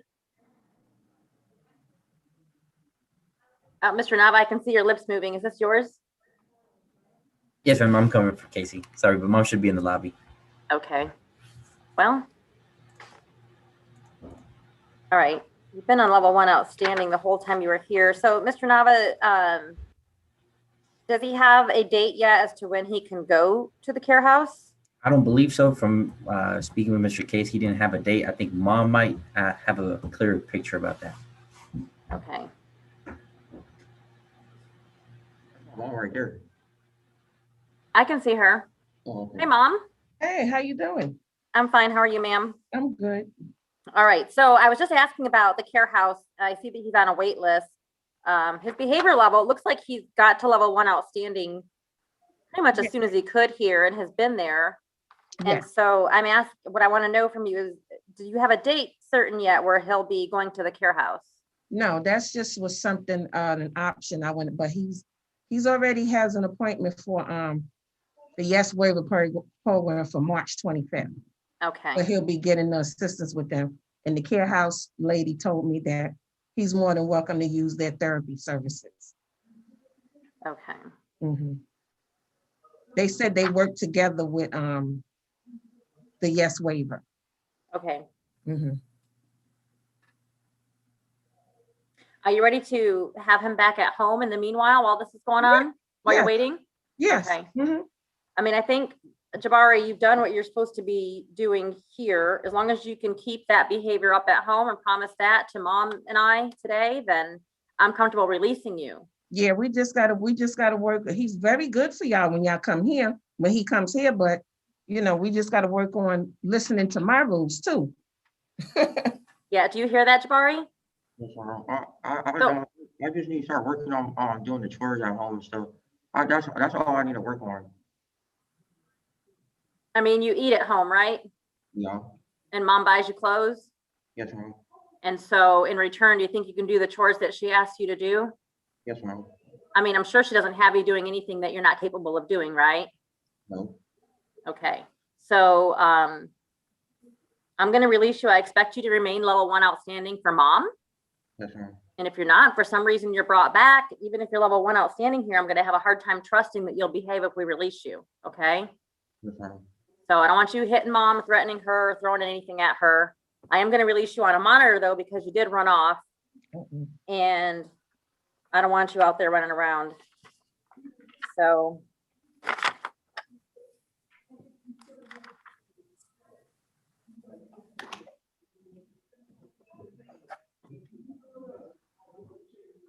All right, Jabari, I don't want to see you here until your case is being resolved. All right. Thank you. Thank you, Judge. Thank you, Judge Terry. You're welcome, Mom. Have a good day. You, ma'am.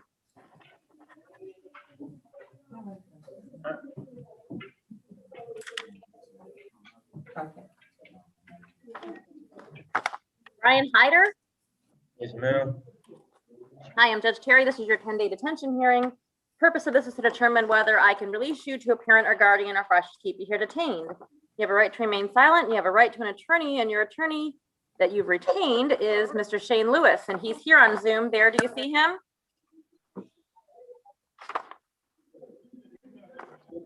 And it looks like mom's walking in. Yes, Your Honor, mom and dad are here. All right.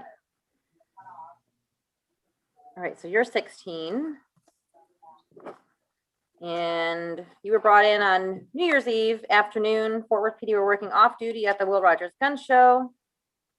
The Cedar Hill off-duty officer was also working the gun show and informed Fort Worth PD that 3 individuals known to be gang members were at the gun show. He was able to verify them by their names and that they had been documented as members of the Jug Team gang. It was verified through NCIC and TLETS. Brian, you were identified as one of the gang members and you were in possession of an AK-47 pistol and detained.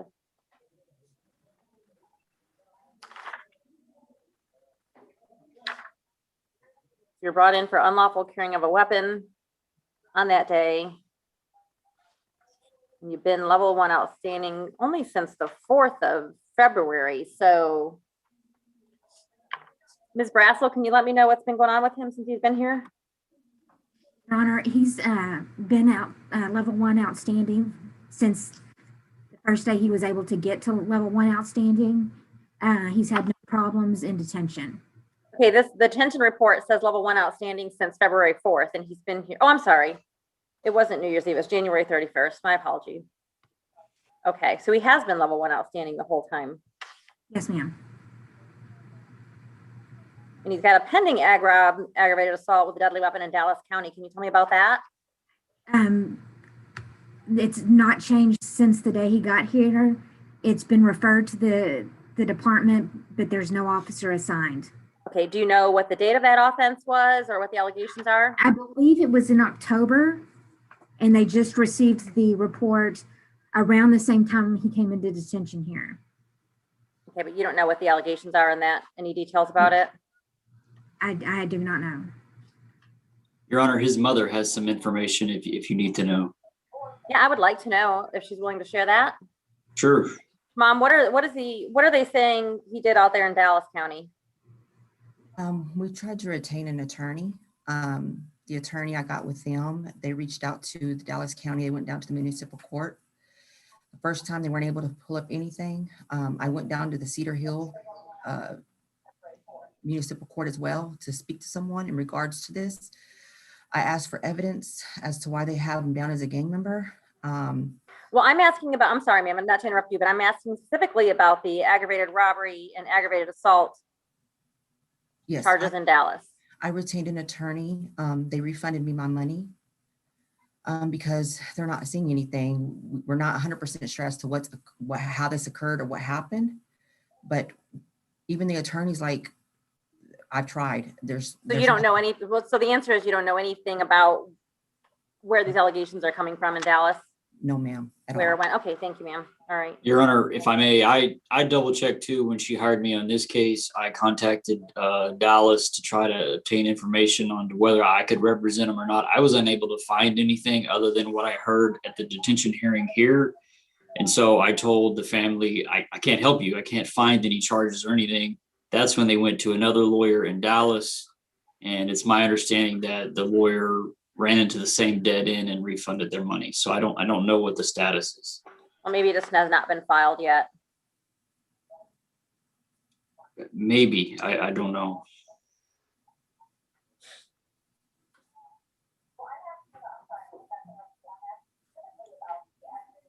He's having some issues in detention, Judge, that the mom wanted to let the court know if you need to hear that. What kind of issues?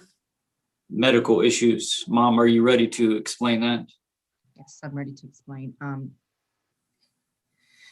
Every time he gets on the phone with us, he barely tell us anything. Like, that's my baby. He has rheumatoid what medical arthritis. issues is he having back in detention? He has rheumatoid arthritis. He's hungry. And if he doesn't get his vitamin intake up, he's gonna have another flare up. Does he have medication that he's supposed to be on? The medication, he's haven't had a flare up in a while. It's been a while since he's had a flare up. Does he have medication that he's supposed to be on? It's only when he has flare ups. Yes, ma'am. Can you provide that medication here to the detention center? I'd have to get, it's old, but I'd have to get the name and everything. Like I can provide it, yes. Because if you're saying that he needs medication and it's for some reason he's having a flare up here, then we're going to need you to provide whatever it is he needs. His medication, if the doctor says he needs to have vitamin supplements, then he can have that too. I know that they eat very well back there. I'm not sure what happened last week, but that issue has been resolved and you can rest assured he is getting fed back there. The mom indicated to me that there are certain dietary issues with the rheumatoid arthritis. Mom, can you explain that? He's not supposed to eat pork. Go ahead, ma'am. I'm sorry. Go ahead with his dietary issues. His dietary issues, he's not supposed to eat pork. Okay. It can make him have a flare up, as well as he has some, I'm sorry, my head is blank right now. Like, oh my gosh. Ms. Brazel, if mom provides you that information, is that something you can assist with? Yes. Okay. He's not eating. I can tell the way I'm looking at him. So, ma'am, I understand that's your baby boy. I have a son as well. My concern here is this. I'm impressed that he's been level 1 outstanding the whole time he's been here. My concern is I don't know enough about the Dallas stuff, because if it's aggravated robbery and aggravated assault, it tells me this with a deadly weapon. And then on this one here in Fort Worth, he's found with an AK-47 pistol and detained. I have serious concerns about the safety of the community and his safety, as well as him being a documented gang member.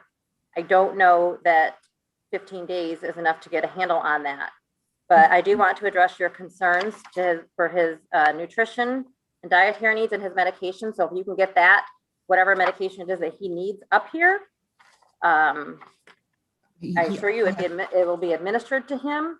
And you can meet with his probation officer while you're here today, Ms. Brazel, and she can, maybe when you sit down on your call with her, you can talk about his dietary needs with her, and she can make sure that those are addressed back there in detention while he is here. But at this point, I am gonna detain him.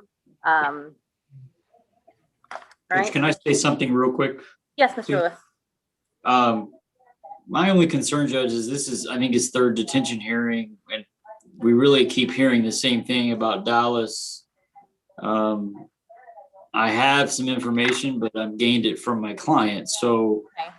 I really think that this is something that, I mean, we can't do Dallas's job for them if they just never file a case. In fact, if they haven't ever even asked for him to have a detention hearing over there, I think that's sort of enlightening to us about what might happen with that case. He could be on a monitor, he could be on GPS at home, and if Dallas files a case, they can then address their detention hearing. So really, we have a misdemeanor case here, and that's the only thing holding him, and he's been on level 1 the entire time. So I'm asking the court to reconsider that decision. I hear you, Mr. Lewis, and I would agree with you if it were here with Fort Worth with our JPD here. I would agree with you that they would be even moving on or do something about it now. I can't help that Dallas does move slower than, their whole juvenile system does move a bit slower than we move over here. But Ms. Brett, I think it's something any one of you know how to figure out if you contact JPD over there in Dallas. Well, that's what I'm telling the We'll court. see next time. I'm just saying that 15 days here, for me, I'm not comfortable releasing him at this point with what seems to me a possible pattern. And right now I've got, and I'm concerned that he may not have the supervision at home now as well. The more mom is just coming off as super enabling to me right now. And I may be wrong, but this one is not sitting right with me right now. I think that he is a danger. And so I am going to detain him this time. It may be different next time. He stays on level 1 outstanding. And, but I can tell you, this is not sitting right with me right now. So Ms. Brazel, I would like to have more information for the court the next time, or else I may have to agree with Mr. Lewis. If maybe, I'm not making any deals, but if Mr. Hyder remains on level 1 outstanding, Okay. Or if you find anything out, Mr. Lewis, obviously, you know, you're free to schedule a detention hearing prior to the next one. So, Ma'am, all ma'am. right. Thank Ma'am. you all. All right. Amaya Pipkins.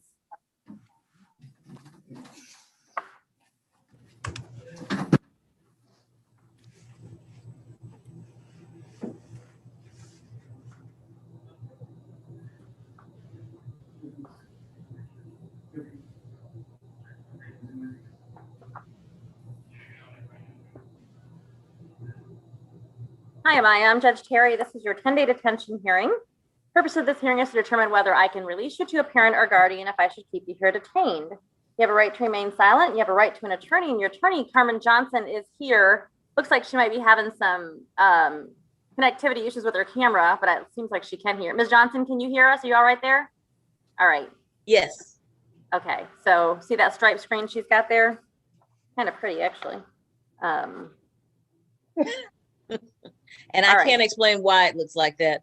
On I mean, my it kind of phone, reminds you it like didn't the look old like school. that at all, but on the It reminds you computer. of the old school tube TVs when they didn't come in right, you know? All right. Yes, yes, ma'am, it does. And when you were the antenna and had to run over there and stand there? That's how I grew up, with one of those in my house, and just one. Okay. On February 7th, Amaya, you referred in by Fort Worth PD for endangerment of a child, terroristic threat, fear of serious bodily injury. So this is your first 10-day detention hearing. Officers were called to the residence of your ex-boyfriend, and who is also the father of your child. Officers arrived on the scene and spoke to you outside of the home while noticing damage to a silver Camaro. In the driveway, you admitted that you were upset with your ex and father of the child, and had both drove her vehicle into his and also struck his vehicle with a tire iron. Victim reported that he heard you upset outside and went to confront you when he saw you attempting to put coolant in his gas tank. It was at this point that you lifted a tire iron to threaten him.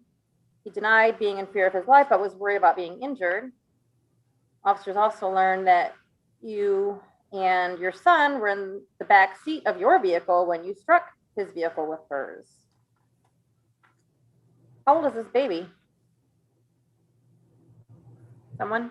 Am I allowed? 1 year old. Okay, thank you. About a year. Okay. Victim completed a family violence packet and emergency protective order or emergency protective order with the officer. CPS case is pending. Is that CPS case still pending, Ms. Johnson? Sometimes things change from the time they write the reports here. Judge, if I can speak to that, I have not been able to find a CPS case. Okay. I also have not been able to determine who the investigator might be. Okay. I know that there's supposed to be a safety plan in place, so that may be why that I can't find any of the information, that no case is actually going to be filed. It may Okay. just be a safety plan issue. And that's what I'm assuming at this point, because it's my understanding that Amaya is to be at her mom's house and the baby is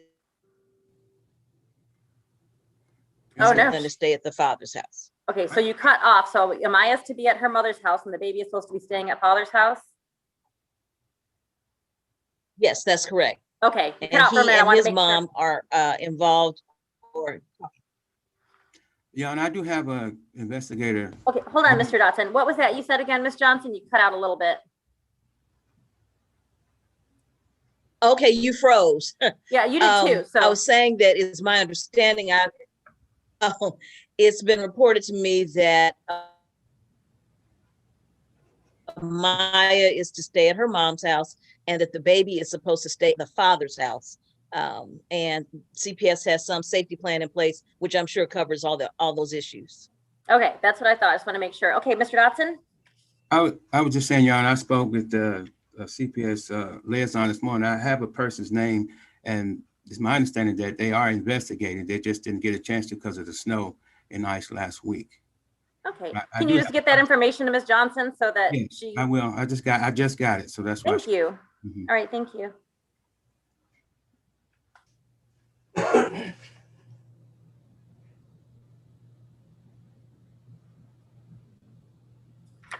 All right.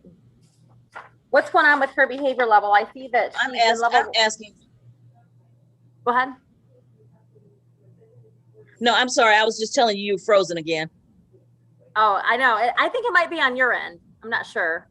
Mr. Dodson, what's her behavior level? Why is she only level 1 outstanding since the 17th? When she initially got detained, young, she was kind of upset because she thought she had lost rights to her baby. So when she went back to detention, she was kind of frustrated. So she got a bad level on that day. But once she got everything together, she's been level 1 outstanding since the 17th. We haven't had any issues in a week. But initially she was upset because she had thought she had lost all rights to her baby, and that really kind of upset her. So she just doesn't know, but she should probably know.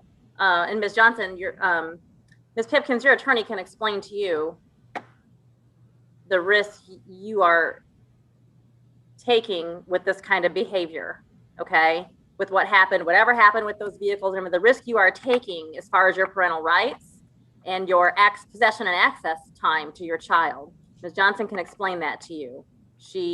And if I were you, I would listen and heed every word that she says about that, okay?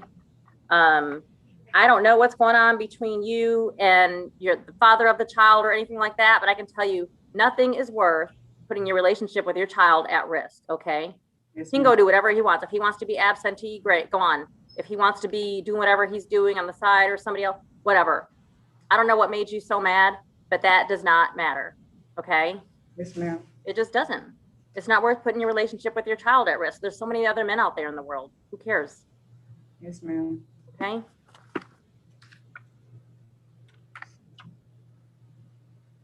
All right. I'm going to go ahead and release you on a monitor.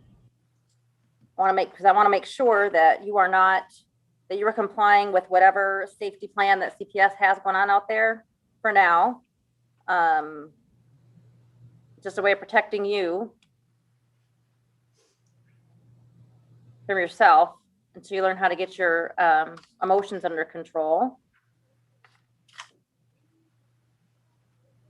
I don't think you would do anything directly to harm your child, but I don't know. That's a pretty stupid thing that you did with that child in the car. So.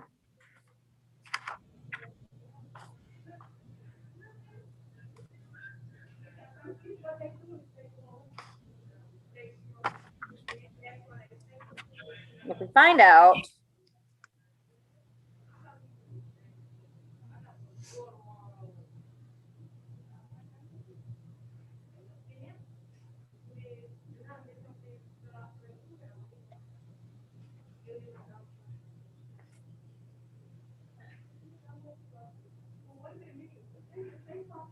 that you're not to have any contact with the father other than whatever arrangements you guys are supposed to have that are approved. Well, no physical contact with them.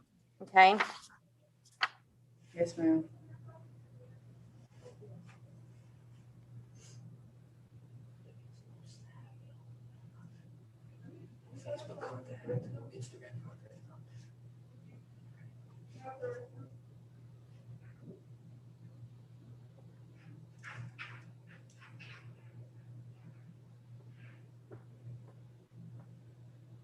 So is there an emergency protective order or no? No. There isn't one. Okay. I just don't want to write anything that conflicts with that and gets her in trouble. So, okay.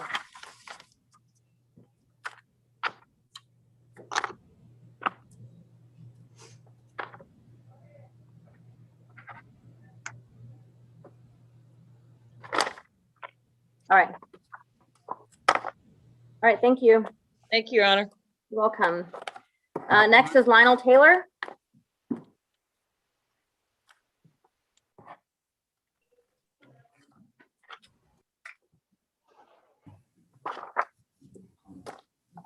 Can I see, is Mr. Gladstone here today? Yes, there he is. Okay.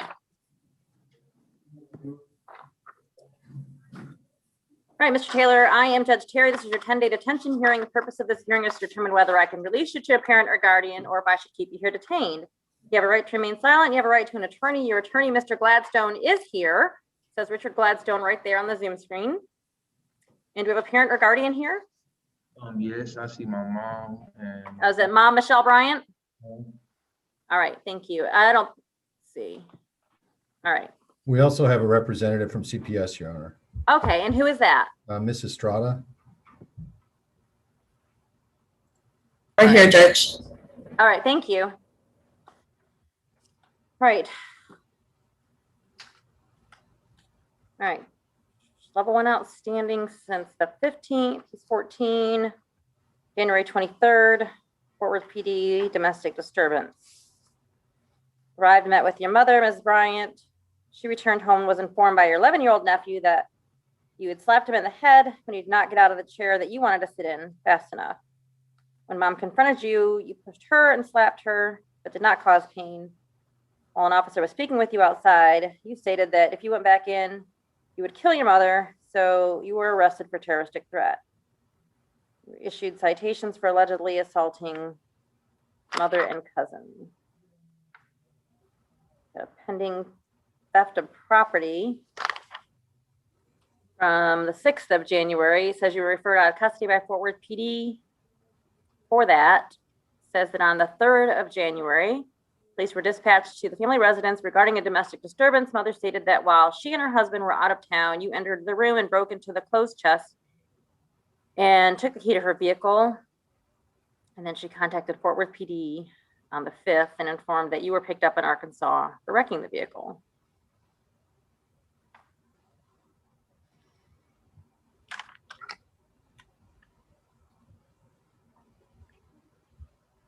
All right, so what's his behavior levels been like? It looks to me like it's been going back and forth. Somewhat, Your Honor. He had a major infraction on February the 10th where he got into a fight with another resident back there and has been able to work his way back to level 1. Looks like since, where is it? Well, the last several days he's been on level 1 since the 15th. So he worked pretty much right back up to level 1 after he was confined. So it looks like Mr. Taylor is telling us he's got a temper. Perhaps. He's got perhaps some pattern of out of control behaviors.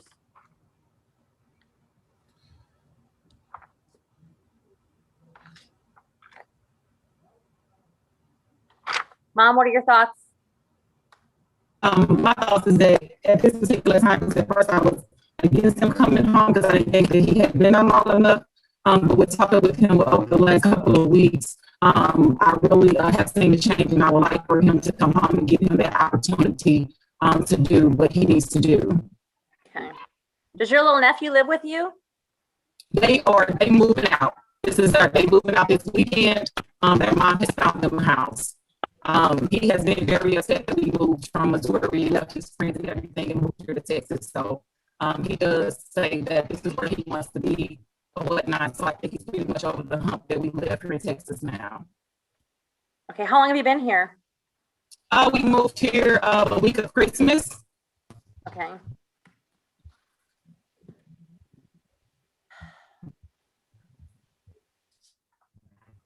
I understand it's a tough move to make at that age, I'm sure. Right, Lionel?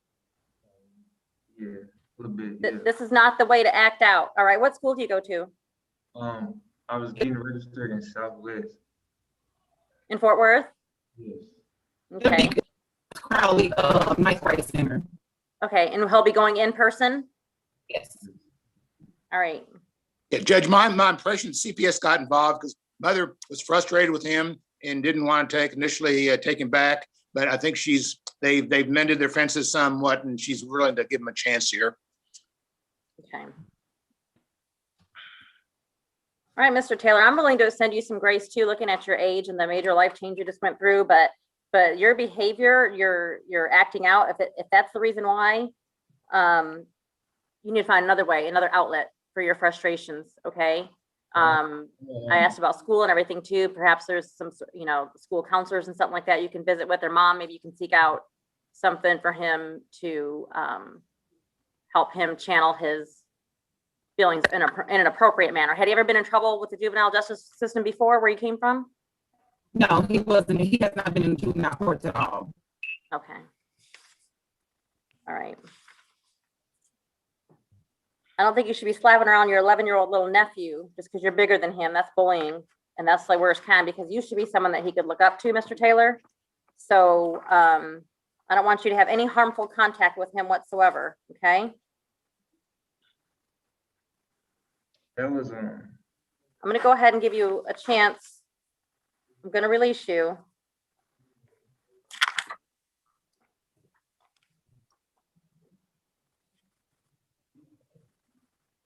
He's sitting in the chair first, doing whatever it is first before you. You just let him do that. You hear me? yes, ma'am.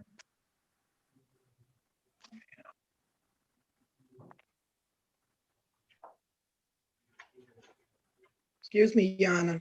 Yes, ma'am. I'm his aunt, Cynthia Bradley, and the uncle is sitting here, James Bradley.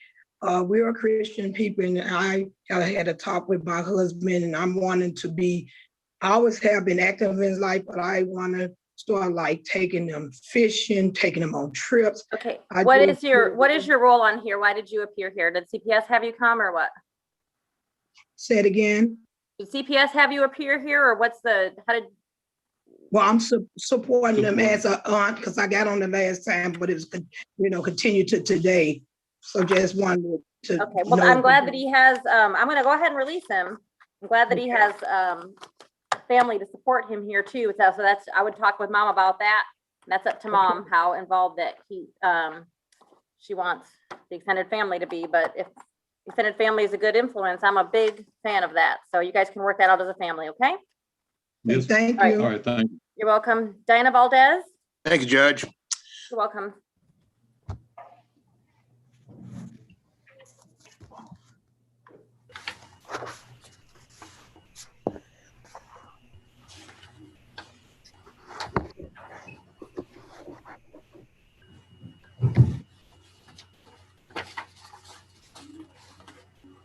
I don't see, where's Diana Valdez? All right. Hi, Diana. I'm Judge Terry. This is your 10-day detention hearing. The purpose of this hearing is to determine whether I can release you to a parent or guardian, or if I should keep you here detained. You have a right to remain silent. You have a right to an attorney. Your attorney is Larry Beaver, and he's here on Zoom with a purple shirt and a tie on with a black jacket. Good morning. All right. You are 16 years old, and it looks like this is probably your first 10-day detention hearing. You've been on, took you a few days to get on level 1 outstanding, a few days more than extra, but you've been there since the 13th. Tested positive for marijuana when you came in on the 8th, and I guess a substance abuse referral was submitted on the 8th. Let's see. I guess on the 7th, you were referred in custody by Fort Worth PD for evading arrest detention with the vehicle. It says around 8:40 p.m., Fort Worth PD observed white Nissan Altima, passed him at a high rate of speed, 80 miles an hour here on 28th Street. Attempted a traffic stop where you continued into a densely populated residential area at 65 miles an hour. So police said it appeared that you might have been intoxicated. Vehicle came to a stop. 3 female occupants, 2 juveniles, 1 adult were discovered in the car and detained. Field sobriety tests were performed for all 3 occupants. Said that you showed minimal signs of intoxication despite admitting to officers drinking Smirnoff Ice bottles 30 minutes prior. Police report stated the female adult passenger performed field sobriety test, was found to be highly intoxicated and arrested. Police reported officers identified you to be the driver, which belonged to the female adult passenger. Police reports revealed officers discovered empty Smirnoff bottles in the vehicle, and marijuana residue was found in an ashtray near the front passenger.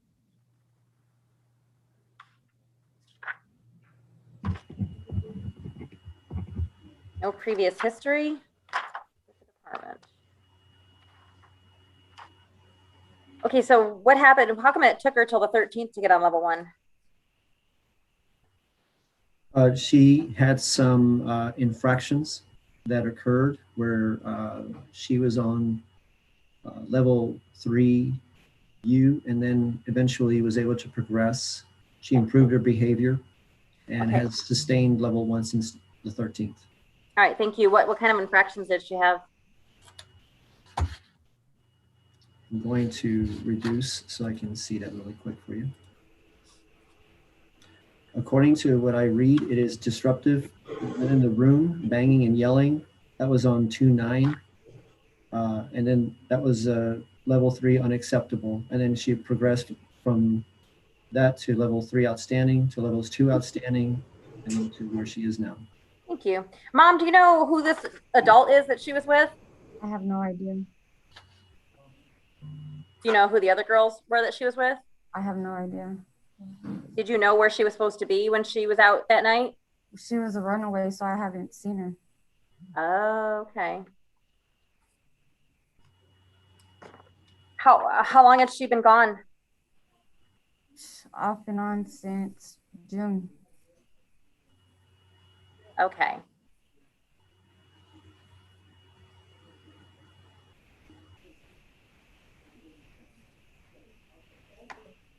Is that being looked into at all? We already had, I'm sorry if I could speak. Sure. CPS already came and checked it all out. They cleared my cases and everything. Oh, this is bigger than CPS, I think. Yeah, no, I know. Possibly. Mr. Ortiz, do you know if there's anything's being investigated as to maybe if that adult was keeping her or what? No, ma'am, I have not seen or read that information. I can gather that information with you for you if you'd like. I just think if mom says on and off since June, she's been running, she's 16 years old and she can be running around out there in the world, you know, and only was found because of this. I have some serious concerns as to who she's with and what's going on. I misunderstood you with regard to the information about her behavior, but I was not understanding about the runaway. We knew she was working at a corner store, but every time CPS went to go, she was not clocked in or wasn't there. Okay, well, I guess I'm concerned about trafficking. I'll just say it. So is anyone looking into that at all, or what her relationship is with this adult that she was with? With whom may I talk? Yes, please. Okay. I'm asking you to help me understand what's going on. I'm sorry. I believe that while she was a runaway, she befriended these individuals, and this one of them was an adult.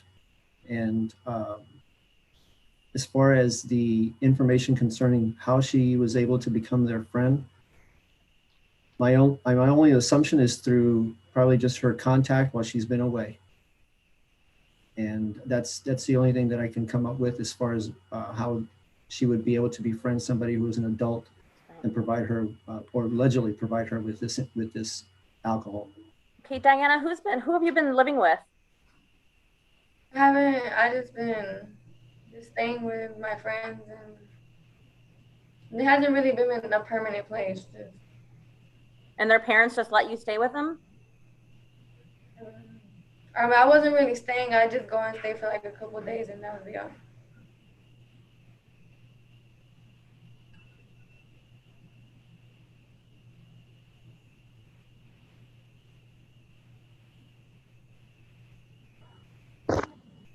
Your Honor, if the court feels it's appropriate to ask about this adult that was with her at the time, because I'm not sure if by adult they're talking about a 17-year-old or a 37-year-old or. Right, me neither. Yeah.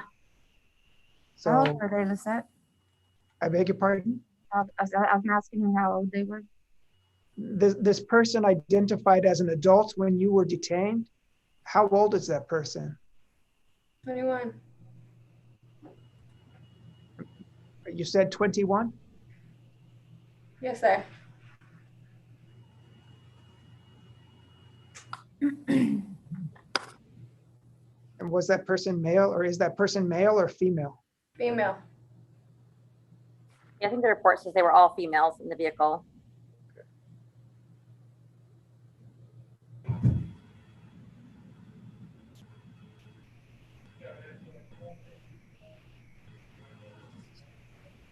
I believe that Diana and her mother have spoken several times on the telephone, and that they've reached an understanding, and Diana knows what her, and if the court would consider releasing her on an electronic monitor, I believe that Ms. Valdez, the mother, is ready for Diana to come home.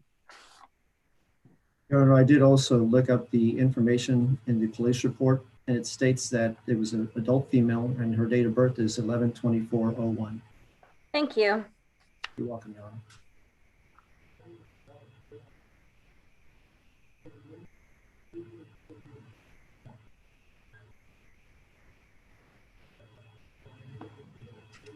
Okay, I'm gonna release her on a monitor as soon as she provides the first and last names to you, Mr. Ortiz, and everybody that was in the vehicle with her. Yes, Your Honor. And Diana, that's so you cannot associate with those people. That is right. That is a condition of her release. Wait, can you repeat that, please? You are not to have any contact with anyone that was in the vehicle with you that night, okay? At all, not via social media. That includes Snapchat, Instagram, any of that stuff, okay? Yes, ma'am. Not email, not through a friend of a friend, no texting, nothing, okay? Yes, ma'am. Thank you, Your Honor. Thank you. Your Honor. You're welcome. Thanks.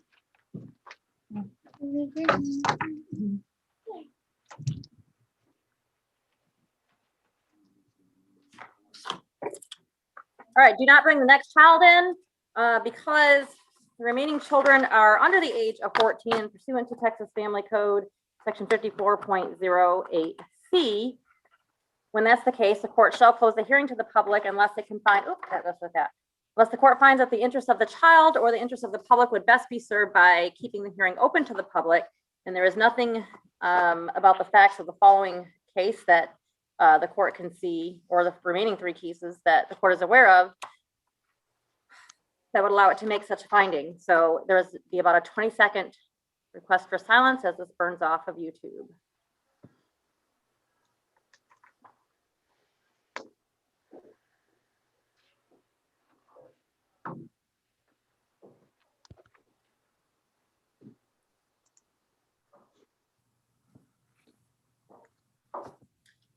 And it looks like I am unable to turn off the YouTube feed, so I would need to ask Judge Kim to do that.